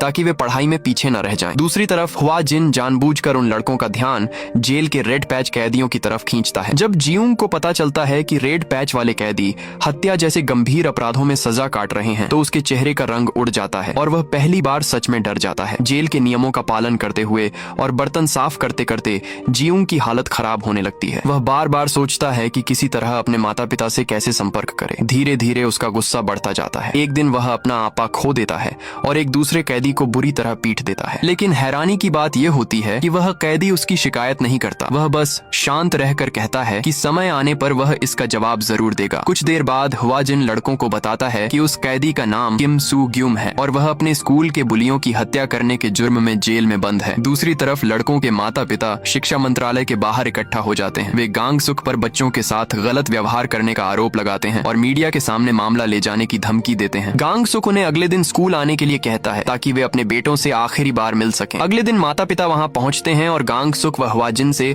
सख्त सजा को लेकर बहस करने लगते हैं। जब लड़कों की अपने माता पिता से मुलाकात होती है तो वे रोते हुए उन्हें घर ले जाने की गुहार लगाते हैं। लेकिन तभी हुआ जिन सबके सामने सच बता देता है कि ये लड़के दूसरे छात्रों को ड्रग्स लेने और बेचने पर मजबूर करते थे। जियोंग तुरंत सफाई देता है कि वे सिर्फ वजन घटाने वाली गोलियां थीं और उनमें कुछ गलत नहीं था। यह सुनकर हुआ जिन वही गोलियां उसके मुंह में डाल देता है। इतना होते ही जियोंग घबरा जाता है और मान लेता है कि वे असल में ड्रग्स ही थीं। मामला बिगड़ता देखकर लड़कों के माता पिता पैसे देकर सब खत्म करने की कोशिश करते हैं। तभी हान रिम योन जिन को भी वहां ले आती है। गांग सुक फैसला उसी पर छोड़ देता है क्योंकि वह इस पूरे मामले की पीड़ित है। योन जिन साफ कह देती है कि वह लड़कों को माफ नहीं करेगी। वह बताती है कि उन्होंने उसकी स्कूल लाइफ को नर्क बना दिया था। यह सुनकर जियोंग गुस्से में उसकी तरफ दौड़ने की कोशिश करता है लेकिन हान रिम तुरंत उसे रोक देती है। माता पिता की लाख आपत्तियों के बावजूद उन लड़कों को फिर से किशोर सुधार गृह भेज दिया जाता है। इसके बाद गांग सुक ऐलान करता है कि वह ऐसे अपराधी नाबालिगों के खिलाफ और सख्त कानून बनाने की कोशिश करेगा। वहीं हुआ जिन लड़कों को चेतावनी देता है कि अगर हालात ऐसे ही रहे तो वे 18 साल की उम्र तक सुधार गृह में रह सकते हैं और उसके बाद उन पर बड़ों की तरह मुकदमा भी चल सकता है। कुछ समय बाद हुआ जिन किम सू ग्यूम और बाकी कैदियों का धन्यवाद करता है क्योंकि उन्होंने मिलकर उन लड़कों को डराने में मदद की थी। एपिसोड के आखिर में एक चौंकाने वाला मोड़ आता है। एक कैदी अचानक जियोंग पर चाकू से हमला कर देता है। तभी ग्योचोल बीच में आकर उस हमले को रोक देता है जबकि हुआ जिन यह सब देखकर हैरान रह जाता है। कहानी का यह हिस्सा पहले से भी ज्यादा दिलचस्प हो जाता है और अब गायून की मौत की जांच किस दिशा में जाएगी यह देखने की उत्सुकता और बढ़ जाती है। इतना तो साफ है कि ग्योचोल अभी भी जेल में है लेकिन 2 साल बाद अपने साथी की मौत के जिम्मेदार इंसान से आमने सामने मिलने पर हुआ जिन क्या करेगा यह देखना दिलचस्प होगा। ये पूरा मामला काफी गुस्सा दिलाने वाला था क्योंकि खासकर जियोंग और उसके दोस्तों को अपने किए पर जरा भी पछतावा नहीं है। जियोंग को पूरा भरोसा है कि वह सिर्फ 14 साल का है इसलिए कानून उसका कुछ नहीं बिगाड़ सकता। ऐसा लगता है कि वह ग्योचोल से ही सीख लेकर चल रहा है जिसे अपनी टीचर की हत्या के बाद भी बहुत हल्की सजा मिली थी। गांग सुक का ऐसे नाबालिग अपराधियों के खिलाफ सख्त कानून लाने का फैसला भी सही लगता है क्योंकि ये बच्चे उन्हीं कानूनों का गलत फायदा उठा रहे हैं जो उनकी सुरक्षा के लिए बनाए गए थे। इस एपिसोड में गांग सुक का राजनीतिक विरोधी दिखाई नहीं देता लेकिन ऐसा लगता है कि वह चुपचाप कोई नई चाल जरूर चल रहा है। शायद वह ERPB के खिलाफ कुछ बड़ा करने की तैयारी में है और जिस तरह एपिसोड एक बड़े सस्पेंस पर खत्म होता है उससे लगता है कि अगले एपिसोड में कई सवालों के जवाब मिलने वाले हैं। वीडियो देखने के लिए धन्यवाद। नीचे कमेंट करके जरूर बताइए कि आपको यह एपिसोड कैसा लगा। वीडियो पसंद आई हो तो लाइक करें और चैनल को सब्सक्राइब करना न भूलें। आपका सपोर्ट हमारे लिए बहुत मायने रखता है। मैं हूँ वन टाइम वॉच और अपनी पूरी टीम की तरफ से आपसे अगले एपिसोड्स में फिर मुलाकात होगी। एपिसोड 7 की शुरुआत में ग्योचोल अपने घावों का इलाज करवा रहा होता है। वह हवा जिन से गायुन के साथ जो हुआ उसके लिए माफी मांगता है लेकिन उसकी बातों और चेहरे से साफ पता चल जाता है कि उसे अपने किए का कोई असली पछतावा नहीं है। बाद में गैंग सियोक हवा जिन से मिलने आता है और पूछता है कि ग्योचोल से दोबारा मिलने के बाद वह कैसा महसूस कर रहा है। इसके बाद दोनों ERPB की मीटिंग में जाते हैं जहाँ टीम एक नए मामले पर चर्चा कर रही होती है। तभी मिस्टर ली नाम का एक आदमी गैंग सियोक से मदद मांगने आता है। वह बताता है कि उसका बेटा ली जेयून लापता हो गया है। उसकी परेशानी की शुरुआत ऑनलाइन जुआ खेलने वाले गेम से हुई थी। मिस्टर ली बताता है कि जेयून ने एक गेमिंग ऐप पर बहुत सारा पैसा उड़ा दिया था जिसकी वजह से उनके परिवार को 85 मिलियन वॉन का कर्ज चुकाना पड़ा। इतना सब होने के बाद भी जेयून ने सबक नहीं सीखा। वह दोबारा उसी गेम में फंस गया और फिर से कर्ज में डूब गया। गुस्से में आकर उसके पिता ने उसका फोन तोड़ दिया लेकिन उसने अपने दोस्त यंग बिन से एक दूसरा फोन लेकर फिर से जुआ खेलना शुरू कर दिया। इस बार जब कर्ज और बढ़ गया तो वह गायब हो गया। और परिवार उससे संपर्क भी नहीं कर पाया। मामले की जांच के लिए ERPB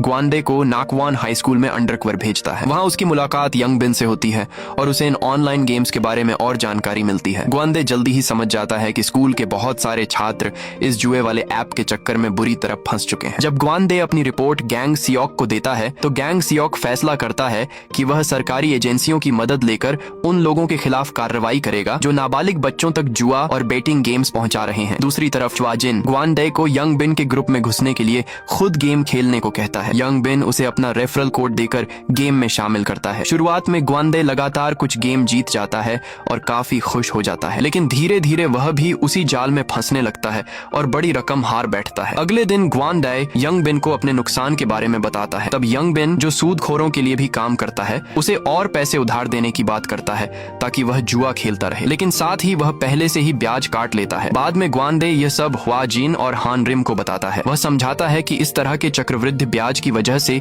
1 मिलियन वॉन का कर्ज बढ़ते बढ़ते लगभग 45 मिलियन वॉन तक पहुंच सकता है। कुछ समय बाद हान रिम के पास सूदखोरों का फोन आता है। वे पैसे वापस मांगते हैं, लेकिन हान रिम उन्हें साफ कह देती है कि जो करना है कर लो, ग्वांडे के साथ जैसा चाहो वैसा करो। अगले दिन ग्वांडे उन लोगों का इंतजार करता है जबकि हान रिम स्कूल के बाहर निगरानी रखती है। ग्वांडे घबराया हुआ होता है और उससे पास ही रहने को कहता है, लेकिन हान रिम कुछ स्नैक्स देखकर थोड़ी देर के लिए अपनी कार से बाहर निकल जाती है। बस उसी दौरान सूदखोर ग्वांडे और कई दूसरे कर्जदार छात्रों को उठा लेते हैं। वे सबके फोन छीन लेते हैं, लेकिन ग्वांडे किसी तरह अपना फोन गाड़ी से बाहर फेंक देता है। हालांकि बाद में वह पकड़ा जाता है। इसके बाद वे अपराधी छात्रों को दुकानों से चोरी करने और लोगों को लूटने के लिए मजबूर करते हैं ताकि उनका कर्ज वसूला जा सके। उधर च्वाजिन और हान रिम CCTV फुटेज देखने लगते हैं। वहीं गैंग सियोक अपने संपर्कों की मदद से उस गाड़ी की पहचान कर लेता है जिसमें छात्रों को ले जाया गया था। रात होने पर सूदखोर ग्वांडे को अपने ठिकाने पर ले जाते हैं। वहाँ उसे कई हाई स्कूल के छात्र दिखाई देते हैं जिनमें जे यून भी शामिल होता है। ये सभी लड़के गैंग के लिए काम कर रहे होते हैं और नए शिकार फंसाने के लिए स्पैम मैसेज भेजते रहते हैं। ग्वांडे मौका देखकर एक डिवाइस से ERPB को मैसेज भेजने की कोशिश करता है, लेकिन जे यून उसे रोक देता है और बताता है कि यहाँ हर समय निगरानी रखी जाती है। जब गैंग के लोग दोनों को बात करते देख लेते हैं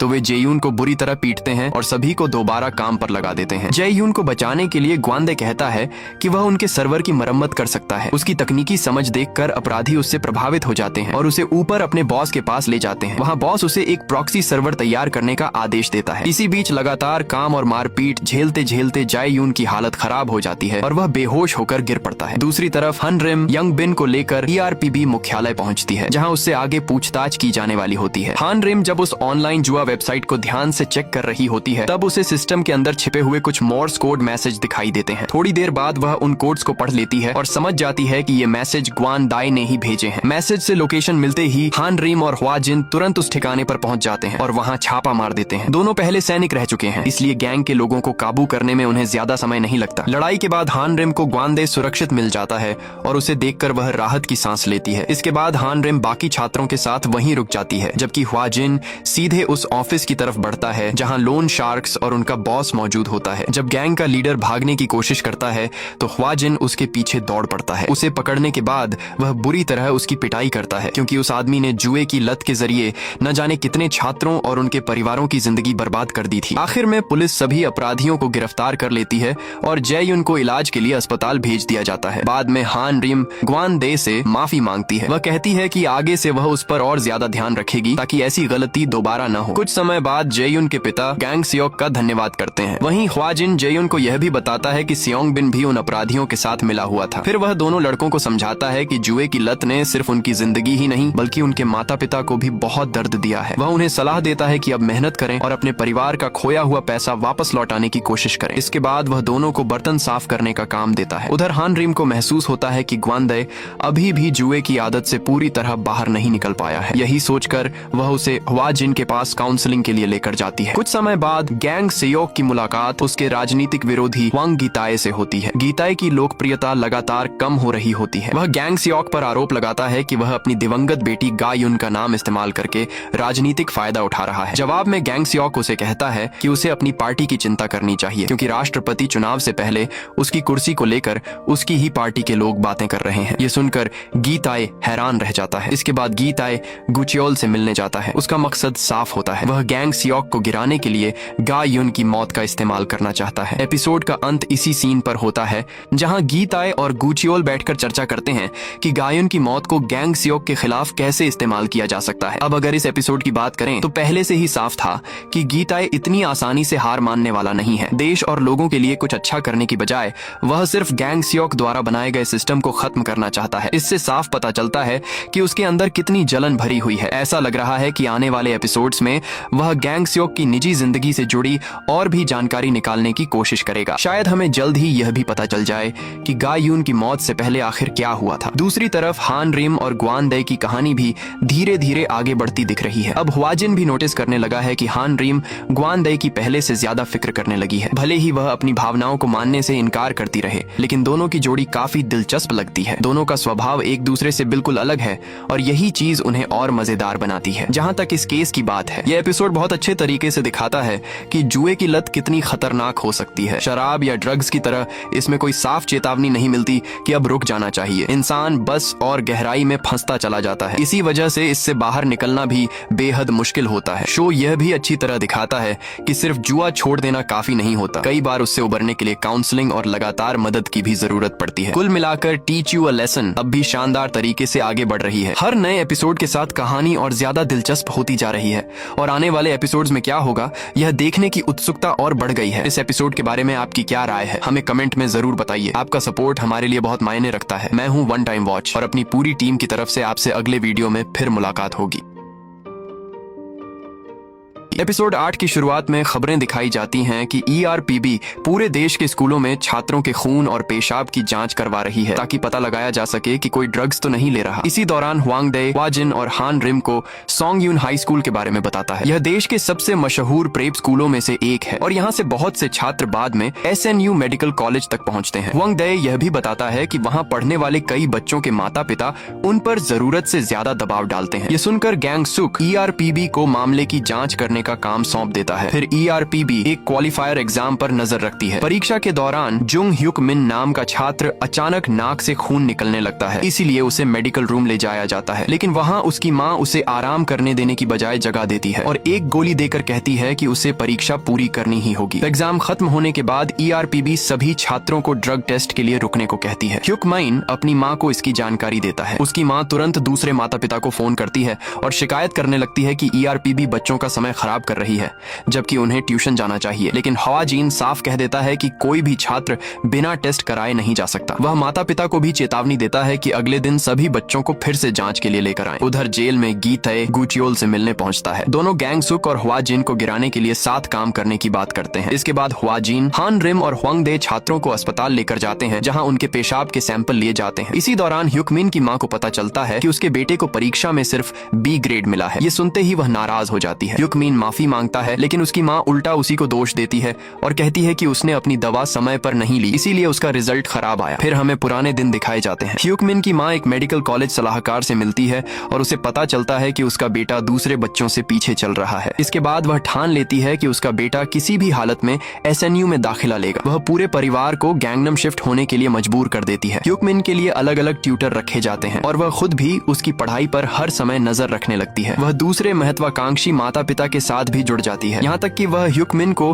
ठीक से सोने और खाने भी नहीं देती क्योंकि उसे डर रहता है कि कहीं इससे पढ़ाई पर असर न पड़ जाए। इतनी मेहनत के बाद भी ह्युक मिन के नंबर खास नहीं बढ़ते। तभी उसकी माँ की मुलाकात दा हुई की माँ से होती है जो उसे ऐसी गोलियों के बारे में बताती है जिनसे ध्यान लगाने की ताकत बढ़ जाती है। जब उन गोलियों के बाद ह्युक मिन के नंबर सुधरने लगते हैं तो उसकी माँ और ज्यादा ताकतवर दवाइयों की मांग करने लगती है। बाद में वह इंटरनेट से गैर कानूनी दवाएं खरीदना भी शुरू कर देती है। रिजल्ट बेहतर होते जाते हैं और वह खुश होती जाती है, लेकिन उसे यह नजर नहीं आता कि उसका बेटा अंदर से कितना टूट चुका है और कितना थक गया है। अब कहानी फिर वर्तमान में लौटती है। ह्वाजिन सभी माता पिता को बताता है कि ये गोलियां असल में ADHD की दवाएं हैं जिन्हें सही अनुमति के बिना लेना और देना साउथ कोरिया में गैर कानूनी है। वह कहता है कि इन माता पिता ने न सिर्फ अपने बच्चों को गैर कानूनी दवाएं दी हैं बल्कि नारकोटिक्स एक्ट का भी उल्लंघन किया है। उसी समय एक डॉक्टर सभी को बताता है कि ह्युक मिन की जांच रिपोर्ट काफी खराब आई है। घर पहुंचने के बाद भी उसकी माँ उसे अकेला रखती है और सीएसएट की तैयारी करने के लिए दबाव डालती रहती है। ह्युक मिन इतना परेशान हो चुका होता है कि वह खुद ही और गोलियां मांगने लगता है ताकि उसका डर और घबराहट कम हो सके। जैसे ही ह्युक मिन ज्यादा दवाइयां लेने की कोशिश करता है, हान रिम अपार्टमेंट में पहुंच जाती है और उसे रोक देती है। इसके बाद हवा जिन उसकी मां का सामना करता है और उस पर अपने बेटे को गैर कानूनी नशे वाली दवाएं देने का आरोप लगाता है। ह्युक मिन की मां कहती है कि उसे इन दवाओं के खतरों के बारे में पता नहीं था, लेकिन हवा जिन कहता है कि उसने हर चेतावनी को नजरअंदाज किया और अपने बेटे की हालत देखकर भी आंखें बंद रखी। वह साफ कहता है कि वह अपने बेटे की पढ़ाई को बचाने के लिए उसकी जिंदगी तक बर्बाद करने को तैयार थी। अंत में ईआरपीबी ह्युक मिन की मां को घर में नजरबंद कर देती है, जबकि ह्युक मिन को इलाज के लिए अस्पताल में भर्ती करा दिया जाता है। दूसरी तरफ चवा जिन एक अलग तरीका अपनाता है। वह ह्युक मिन की मां को वही सख्त और थका देने वाला रूटीन फॉलो करवाने लगता है जो वह सालों से अपने बेटे पर थोपती आ रही थी। वह उसके सोने का समय तय करता है, खाने पीने पर भी नजर रखता है और उसे उसी तरह के दबाव में रखता है ताकि वह महसूस कर सके कि ह्युक मिन इतने सालों से क्या झेल रहा था। उधर अस्पताल में ह्युक मिन दवाइयों की लत छूटने की वजह से बुरी हालत में होता है। उसका शरीर और दिमाग दोनों इस दर्द से गुजर रहे होते हैं। ऐसे समय में ग्वांग दे उसका हौसला बढ़ाता है और कहता है कि उसे मजबूत बने रहना होगा। बातों बातों में ह्युक मिन बताता है कि उसने अपनी पूरी जिंदगी उस भविष्य के लिए मेहनत की जो उसकी मां ने उसके लिए तय किया था। वह यह भी मानता है कि कई बार उसके मन में अपनी जिंदगी खत्म करने तक के ख्याल आए थे। उसके अनुसार वे गोलियां ही एक ऐसी चीज थीं जिनकी मदद से वह किसी तरह आगे बढ़ पा रहा था। यह सुनकर ग्वांग दे उसे समझाता है कि उसे अपनी मां की उम्मीदों पर खरा न उतर पाने के लिए खुद को दोषी महसूस करना बंद कर देना चाहिए। जब ह्युक मिन कहता है कि अब उसे खुद नहीं पता कि वह जिंदगी में क्या करना चाहता है, तब ग्वांग दे उसे अस्पताल की लाइब्रेरी में ले जाता है। वहाँ वह उसे अलग अलग किताबें देखने के लिए कहता है और समझाता है कि शायद अब समय आ गया है कि वह उन चीजों को खोजे जिनमें उसकी अपनी दिलचस्पी हो। दूसरी तरफ ह्युक मिन की मां लगातार हवा जिन से रहम की भीख मांगती है, लेकिन हवा जिन उस पर बिल्कुल नरमी नहीं दिखाता। वह साफ कहता है कि ह्युक मिन ने अपनी खुशी, अपनी पसंद और अपनी जिंदगी सिर्फ उसकी महत्वाकांक्षाओं को पूरा करने के लिए कुर्बान कर दी। बाद में हवा जिन उसे अस्पताल लेकर जाता है ताकि वह अपने बेटे से मिल सके, लेकिन वहां पहुंचने के बाद भी उसका पहला सवाल यही होता है कि क्या ह्युक मिन अभी भी सीएसएट परीक्षा की तैयारी कर रहा है। इस बार ह्युक मिन खुलकर अपनी बात कह देता है। वह अपनी मां को बता देता है कि वह मेडिकल स्कूल नहीं जाना चाहता। जब उसकी मां फिर से उसे परीक्षा की तैयारी जारी रखने के लिए कहती है तो वह साफ मना कर देता है। वह कहता है कि फिलहाल उसे सिर्फ अपनी सेहत पर ध्यान देना है। साथ ही वह अपनी मां से कहता है कि अब उसके भविष्य की चिंता छोड़कर उसे अपने खुद के सपनों के बारे में सोचना चाहिए। कुछ समय बाद गैंगसूक मीडिया के सामने छात्रों द्वारा एडीएचडी की दवाइयों और दूसरे नशीले पदार्थों के गलत इस्तेमाल पर बात करता है। वह बताता है कि कई छात्र पढ़ाई में बेहतर नतीजे पाने के लिए इन दवाइयों का सहारा ले रहे हैं। इसी को रोकने के लिए वह घोषणा करता है कि आगे से बड़ी परीक्षाओं से पहले ईआरपीबी छात्रों की जांच करेगा ताकि इस तरह की घटनाओं पर रोक लगाई जा सके। उसी दौरान चवा जिन जब जब्त की गई दवाइयों की जांच कर रहा होता है तब उसे उनमें कुछ ऐसा नजर आता है जो उसे गे यून की डायरी की याद दिलाता है। वहीं दूसरी तरफ गुचियोल का एक साथी शिकायत करता है कि ईआरपीबी की वजह से उनका ड्रग्स का कारोबार लगातार प्रभावित हो रहा है। एपिसोड के आखिर में गुचियोल गीते से कहता है कि जेल से बाहर आने के बाद वह दोबारा स्कूल लौटना चाहता है। इसी के साथ एपिसोड खत्म हो जाता है। अगर इस एपिसोड की बात करें तो यह काफी गुस्सा दिलाने वाला था। ह्युक मिन की मां उन लोगों का सबसे बड़ा उदाहरण है जो अपने बच्चों को एक अलग इंसान की तरह नहीं बल्कि अपनी अधूरी इच्छाओं और सपनों को पूरा करने का जरिया समझते हैं। वह लगातार अपने बेटे पर अपने सपने थोपती रही और कभी यह नहीं समझ पाई कि उस पर कितना भारी दबाव पड़ रहा था। बच्चों को आगे बढ़ने के लिए प्रेरित करना अच्छी बात है, लेकिन हर चीज की एक सीमा होती है, खासकर एग्जाम के समय जब बच्चे पहले से ही पढ़ाई और स्कूल के तनाव से जूझ रहे होते हैं। ऐसे समय में उन्हें सहारे की जरूरत होती है, न कि और ज्यादा दबाव की। ह्युक मिन की हालत ऐसी हो गई थी कि उसे खुद नहीं पता था कि उसकी अपनी पसंद क्या है, क्योंकि वह सालों से अपनी माँ के बनाए हुए रास्ते पर चल रहा था। मुझे यह भी दिलचस्प लगा कि एपिसोड के अंत तक ह्युक मिन की माँ को अब भी अपनी गलती का पूरा एहसास नहीं हुआ। कई बार माता पिता यह मान लेते हैं कि बच्चों का हर हाल में उनकी बात मानना जरूरी है, जबकि सच्चाई यह है कि सम्मान कमाया जाता है, जबरदस्ती नहीं लिया जाता। यह मामला काफी भावुक था, लेकिन अब सबसे ज्यादा दिलचस्प बात गुचियोल की रिहाई है। इतना तो साफ है कि उसका ड्रग्स के कारोबार से कोई न कोई गहरा संबंध जरूर है। दूसरी तरफ ईआरपीबी पहले ही उसके धंधे के लिए परेशानी बन चुकी है। हालात ऐसे बनते जा रहे हैं कि ज्यादा समय तक वह अपने अच्छे इंसान वाले नकाब के पीछे नहीं छिप पाएगा और जल्द ही उसका असली चेहरा सबके सामने आ सकता है। वीडियो देखने के लिए धन्यवाद। इस एपिसोड के बारे में आपकी क्या राय है, हमें कमेंट में जरूर बताइए। अगर वीडियो पसंद आया हो तो लाइक करें और चैनल को सब्सक्राइब करना न भूलें। आपका सपोर्ट हमारे लिए बहुत मायने रखता है। मैं हूं वन टाइम वॉच और अपनी पूरी टीम की तरफ से आपसे अगले वीडियो में फिर मुलाकात होगी। एपिसोड 9 की शुरुआत शिनवान हाई स्कूल के बाहर हो रहे बड़े विरोध प्रदर्शन से होती है। लोग इस बात से नाराज हैं कि गूचो जैसे एक पूर्व कैदी को स्कूल में दोबारा दाखिला कैसे दिया गया। इसी बीच गैंगसुक, हान रिम और ग्वंदे इस पूरे मामले पर बात करते हैं, लेकिन शिक्षा मंत्री गूचो की रिहाई को लेकर कोई भी बयान देने से बचते हैं। दूसरी तरफ इचवा जिन स्कूल पहुंचता है और गूचो से मिलता है। वह साफ कह देता है कि वह उससे सिर्फ ERPB अधिकारी के तौर पर बात कर रहा है। साथ ही वह बताता है कि गूचो पर लगातार नजर रखी जाएगी ताकि यह तय किया जा सके कि वह दोबारा स्कूल के माहौल में रहने के लायक है या नहीं। स्कूल में ज्यादातर छात्र गूचो को पसंद नहीं करते। वे उसे बार बार हत्यारा कहकर बुलाते हैं और उसका मजाक उड़ाते हैं। हालांकि गूचो इन बातों को नजरअंदाज करने की कोशिश करता है। कुछ समय बाद गूचो खुद ERPB के ऑफिस पहुंचता है। वह बताता है कि उसकी क्लास का एक छात्र परेशान किया जा रहा है। हान रिम तो उसे तुरंत बाहर निकाल देना चाहती है, लेकिन गैंगसुक उसकी बात सुनने का फैसला करता है। बातचीत के दौरान गूचो जानबूझकर गायुन का जिक्र करता है ताकि गैंगसुक और ह्वाजिन की प्रतिक्रिया देख सके, लेकिन दोनों अपने चेहरे पर कोई भाव नहीं आने देते। बाद में हान रिम मानती है कि उसे गूचो की नियत पर बिल्कुल भरोसा नहीं है। वहीं ह्वाजिन भी उसकी बात को हल्के में नहीं लेता। जिस छात्र की बात हो रही थी उसका नाम सुनु होता है। सुनु बार बार कहता है कि उसे कोई परेशान नहीं कर रहा, लेकिन छुआ जिन जल्दी ही समझ जाता है कि उसके दोस्त उसका फायदा उठा रहे हैं। वे उसके मोबाइल हॉटस्पॉट का इस्तेमाल करके लगातार ऑनलाइन गेम खेलते रहते हैं और सुनु कुछ भी नहीं कह पाता। जब ह्वाजिन उसे समझाने की कोशिश करता है तो सुनु अपने दोस्तों का बचाव करता है और उससे दूर रहने को कहता है। इधर आवा जिन और हन रेम सबूत जुटाने के लिए एक साइबर कैफे पहुंचते हैं। वहां ग्वानदे की पहचान खुल जाती है, इसलिए हन रेम चुपके से अंदर घुसकर ली चीहो का फोन हासिल कर लेती है। जांच में पता चलता है कि चीहो और उसके दोस्त सुनु का इस्तेमाल ऑनलाइन लोगों को ठगने के लिए कर रहे हैं। उनकी वजह से एक पीड़ित व्यक्ति सुनु को ढूंढ लेता है और गुस्से में उसकी पिटाई कर देता है। अगले दिन सुनु चीहो से पैसों की मांग करता है, लेकिन चीहो साफ मना कर देता है। इसके बाद सुनु की मां चीहो की मां से शिकायत करती है। जवाब में चीहो की मां आरोप लगाती है कि सुनु उसकी बेटी को परेशान करता है। जब सुनु की मां अपने बेटे से उसके खर्चों के बारे में पूछती है तब उसे पूरी सच्चाई पता चलती है। इसी दौरान गूचो की बातों से हिम्मत पाकर सुनु फैसला करता है कि अब वह ह्वाजिन को सब कुछ सच सच बता देगा। उसी समय चीहो एक शिकायत दर्ज करवा देता है और उल्टा सुनु पर ही बुली करने का आरोप लगा देता है। मामला स्कूल वायलेंस कमेटी तक पहुंचता है। सुनवाई के दौरान चीहो को पीड़ित और सुनु को दोषी की तरह पेश किया जाता है। सुनु बार बार कहता है कि असली शिकार वह खुद है, लेकिन कमेटी उससे सबूत मांगती है। कमेटी के कई सदस्य चीहो का पक्ष लेते हैं और कहते हैं कि सुनु को उसके दोस्तों की मदद करने के बदले पैसे भी मिले थे। यहाँ तक कि चीहो का वकील भी सुझाव देता है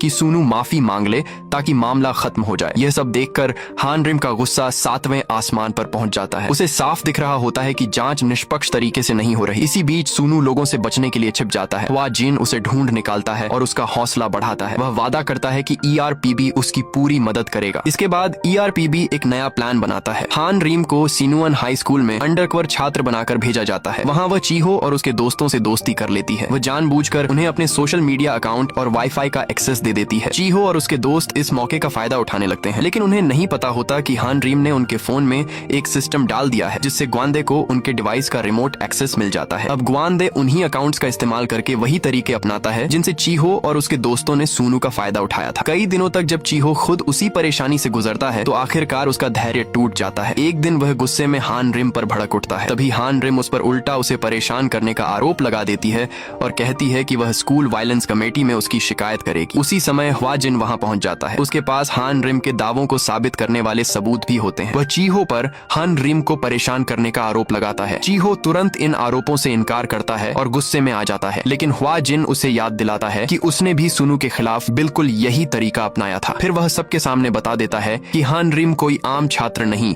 बल्कि ERPB की अंडरकवर इंस्पेक्टर है। इसके बाद इचवा जिन पक्षपाती जांच करने के लिए स्कूल वायलेंस कमेटी को भंग कर देता है। चीहो और उसका परिवार सबके सामने शर्मिंदा हो जाते हैं और उनकी सारी चालें लोगों के सामने खुल जाती हैं। जब आखिर में सुनु का नाम पूरी तरह साफ हो जाता है तो सुनु और उसकी मां ERPB का शुक्रिया अदा करते हैं। वहीं गुओ भी ह्वाजिन का धन्यवाद करता है क्योंकि उसने उसकी शिकायत को गंभीरता से लिया और उसे नजरअंदाज नहीं किया। इसके बाद ERPB स्कूल से निकल जाता है। उसी रात ह्वाजिन गांगसुक को बाहर से घर छोड़ने जाता है। रास्ते में दोनों गायुन को याद करते हैं और उसके साथ बिताए पुराने पलों की बातें करने लगते हैं। उन यादों को सोचकर दोनों कुछ देर के लिए भावुक भी हो जाते हैं। दूसरी तरफ चीहो गो के पास पहुंचता है और उस पर धोखा देने का आरोप लगाता है। तभी एक फ्लैशबैक में पता चलता है कि पहले गो ने ही चीहो को सलाह दी थी कि वह सुनु के खिलाफ पलटकर शिकायत दर्ज करे। अब चीहो को लगता है कि गो और ERPB दोनों ने मिलकर उसकी जिंदगी बर्बाद कर दी है, लेकिन तभी गो एक खतरनाक कदम उठाता है और चीहो को स्कूल की इमारत से नीचे धक्का दे देता है। इस घटना की खबर बहुत तेजी से इंटरनेट पर फैल जाती है और हर तरफ इसकी चर्चा होने लगती है। अगली सुबह गुओ गीताए के ऑफिस पहुंचता है। वहाँ वह एक रिकॉर्डिंग का हिस्सा छोड़ जाता है जिसमें चीहो यह कहते हुए सुनाई देता है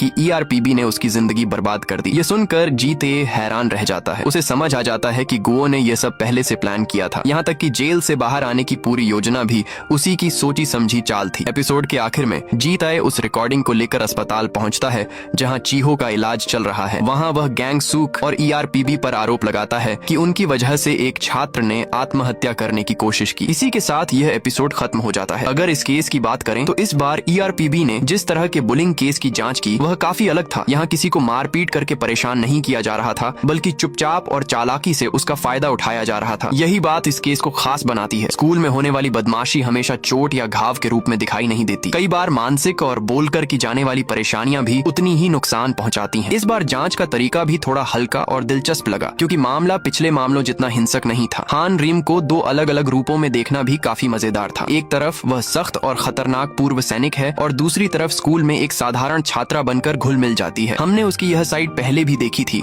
लेकिन इस एपिसोड में यह और ज्यादा देखने को मिली। अब ऐसा लग रहा है कि शो के निर्माता गाय यन की मौत के पीछे की सच्चाई को सीजन के आखिरी हिस्से तक छिपा कर रखना चाहते हैं। इसी वजह से आगे की कहानी और भी दिलचस्प होती जा रही है। यह देखना मजेदार होगा कि ERPB आखिर गुओ को कैसे बेनकाब करता है, क्योंकि अब तक तो वह पूरी तरह एक खतरनाक और चालाक इंसान के रूप में सामने आ चुका है। जहाँ तक चीहो की बात है, वह बच तो गया, लेकिन उसके अंदर अपने किए को लेकर जरा भी पछतावा नहीं दिखता। उसे देखकर लगता है कि वह अब सुधार की सीमा से काफी आगे निकल चुका है। हालांकि आखिर में उसके साथ क्या होता है, यह जानने के लिए हमें अगले एपिसोड का इंतजार करना होगा। फिलहाल इस एपिसोड के लिए इतना ही। वीडियो देखने के लिए धन्यवाद। नीचे कमेंट करके जरूर बताइए कि इस एपिसोड के बारे में आपकी क्या राय है। अगर वीडियो पसंद आया हो तो लाइक करें। अब बस इस सीरीज का आखिरी और सबसे धमाकेदार 10वां एपिसोड बाकी है। मिलते हैं अगली वीडियो में।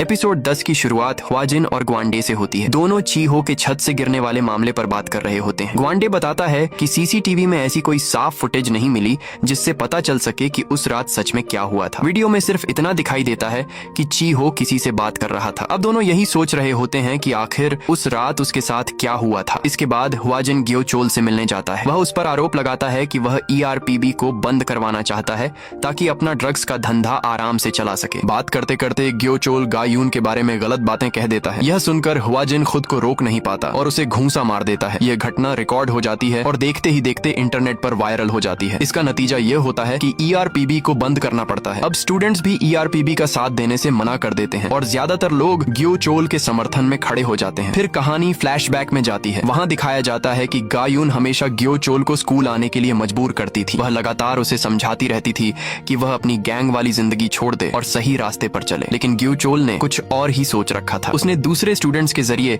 ड्रग्स बेचने का काम शुरू कर दिया। उसे लगा कि अगर वह कुछ अच्छा करता हुआ दिखेगा तो गायून उसे परेशान करना छोड़ देगी। शुरुआत में गायून उससे खुश दिखाई देती है, लेकिन बाद में उसे ग्योचोल के बैग में ड्रग्स मिल जाते हैं। वह बिना कुछ सोचे उन्हें फेंक देती है। यह देखकर ग्योचोल आग बबूला हो जाता है और गुस्से में उसी टीचर को चाकू मार देता है जो उसकी जिंदगी सुधारने की कोशिश कर रही थी। अब जब ERPB बीच में नहीं रहता तो ग्योचोल अपने दोस्तों, जिनमें सांगू भी शामिल होता है, को ड्रग्स पहुंचाने के काम में लगा देता है। वह उन्हें कमीशन देता है और धीरे धीरे उसका पूरा नेटवर्क फैलने लगता है। सांगू नोटिस करता है कि ज्यादा से ज्यादा स्टूडेंट्स ड्रग्स बेचने, पहुंचाने और खुद इस्तेमाल करने लगे हैं। वह ह्वाजिन से संपर्क करने की कोशिश करता है, लेकिन ग्योचोल और उसके साथी उसे ऐसा नहीं करने देते। तभी पता चलता है कि ह्वाजिन ने ग्योचोल को जानबूझकर मारा था और ERPB को बंद होने दिया था। उसका असली मकसद यह जानना था कि ग्योचोल आखिर क्या खेल खेल रहा है। इसके बाद ह्वाजिन एक गुप्त ऑपरेशन शुरू करता है ताकि ग्योचोल का असली चेहरा सबके सामने लाया जा सके। वह उन टीचर्स को भी साथ जोड़ता है जिनकी ERPB ने पहले मदद की थी।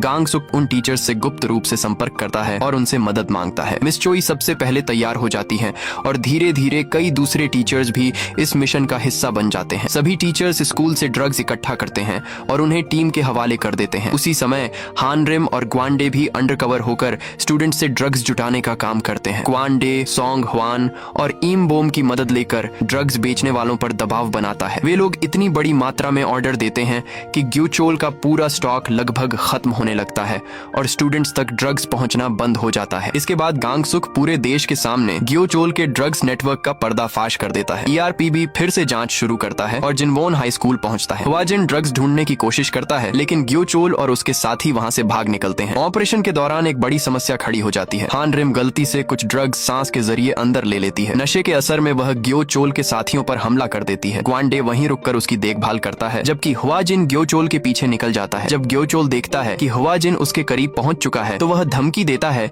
कि सांगू को मार दिया जाएगा। इसके बाद वह हवाजिन पर चाकू से हमला करने की कोशिश करता है, लेकिन हवाजिन पीछे नहीं हटता। उसी दौरान ग्योचोल का एक साथी सांगू पर हमला कर देता है। हवाजिन स्टूडेंट को बचाने के लिए खुद सामने आ जाता है और चाकू उसके शरीर में लग जाता है। तभी हान रिम को होश आता है और वह हमलावर को रोक देती है। इसके बाद हवाजिन गुस्से में ग्योचोल की जमकर पिटाई करता है। ग्योचोल उसे उकसाने के लिए गायून के आखिरी शब्दों का जिक्र करता है, लेकिन इस बार हवाजिन अपने गुस्से पर काबू रखता है। वह ग्योचोल से कहता है कि अगर मौका मिले तो अपनी जिंदगी दोबारा सही रास्ते पर लाने की कोशिश करना, क्योंकि शायद गायून भी यही चाहती। आखिरकार ग्योचोल को एक बार फिर गिरफ्तार कर लिया जाता है। शुरुआत में गांगसुक शांत रहता है और कहता है कि उसे उसके किए की सजा मिलेगी, लेकिन जब वह हवाजिन की हालत देखता है तो उसका धैर्य टूट जाता है और वह खुद ग्योचोल पर हमला करने की कोशिश करता है। कुछ समय बाद गांगसुक पूरे देश को संबोधित करता है। वह उन टीचर्स और स्टूडेंट्स की कुर्बानियों के बारे में बात करता है जिन्होंने शिक्षा व्यवस्था को बचाने के लिए संघर्ष किया। वह वादा करता है कि ERPB आगे भी हर पीड़ित की मदद करेगा, चाहे वह टीचर हो, पेरेंट हो या स्टूडेंट। एपिसोड के आखिर में हवाजिन और गांगसुक हान रिम और ग्वांडे को लेकर गायून की कब्र पर जाते हैं। वहां सभी मिलकर उसे श्रद्धांजलि देते हैं और उसके सामने सम्मान से खड़े रहते हैं। आखिर में हवाजिन और गांगसुक जल्दी ही एक बात नोटिस कर लेते हैं। दोनों साफ देख सकते हैं कि हान रिम और ग्वांडे एक दूसरे के लिए कुछ महसूस करने लगे हैं, लेकिन दोनों ही अपनी भावनाओं को छिपाने की पूरी कोशिश कर रहे हैं। उनकी झिझक और अजीब सा बर्ताव देखकर यह बात और भी साफ हो जाती है। उधर कांगजू हाई स्कूल में ग्वांडे हवाजिन की तरह कपड़े पहनकर पहुंचता है और सोचता है कि वह भी एक बुली स्टूडेंट को सबक सिखाएगा, लेकिन जैसे ही उसका सामना उस स्टूडेंट से होता है, उसका आत्मविश्वास डगमगा जाता है। वह खुद को काफी दबाव में महसूस करने लगता है। तभी हान रिम वहां पहुंचती है और उसका साथ देती है। दोनों मिलकर उस बुली का सामना करने की कोशिश करते हैं, लेकिन हालात उनके कंट्रोल में नहीं आते। आखिर में हवाजिन खुद वहां पहुंच जाता है और फिर मामला संभाल लेता है। दूसरी तरफ गीटे को गुचोल के साथ मिलकर काम करने के आरोप में गिरफ्तार कर लिया जाता है। गिरफ्तारी के बाद भी उसका गुस्सा कम नहीं होता। वह कसम खाता है कि जेल से बाहर निकलते ही गांगसुक को बर्बाद कर देगा, लेकिन उसकी बातें सुनकर गांगसुक का सब्र जवाब दे देता है और वह उसे चुप कराने के लिए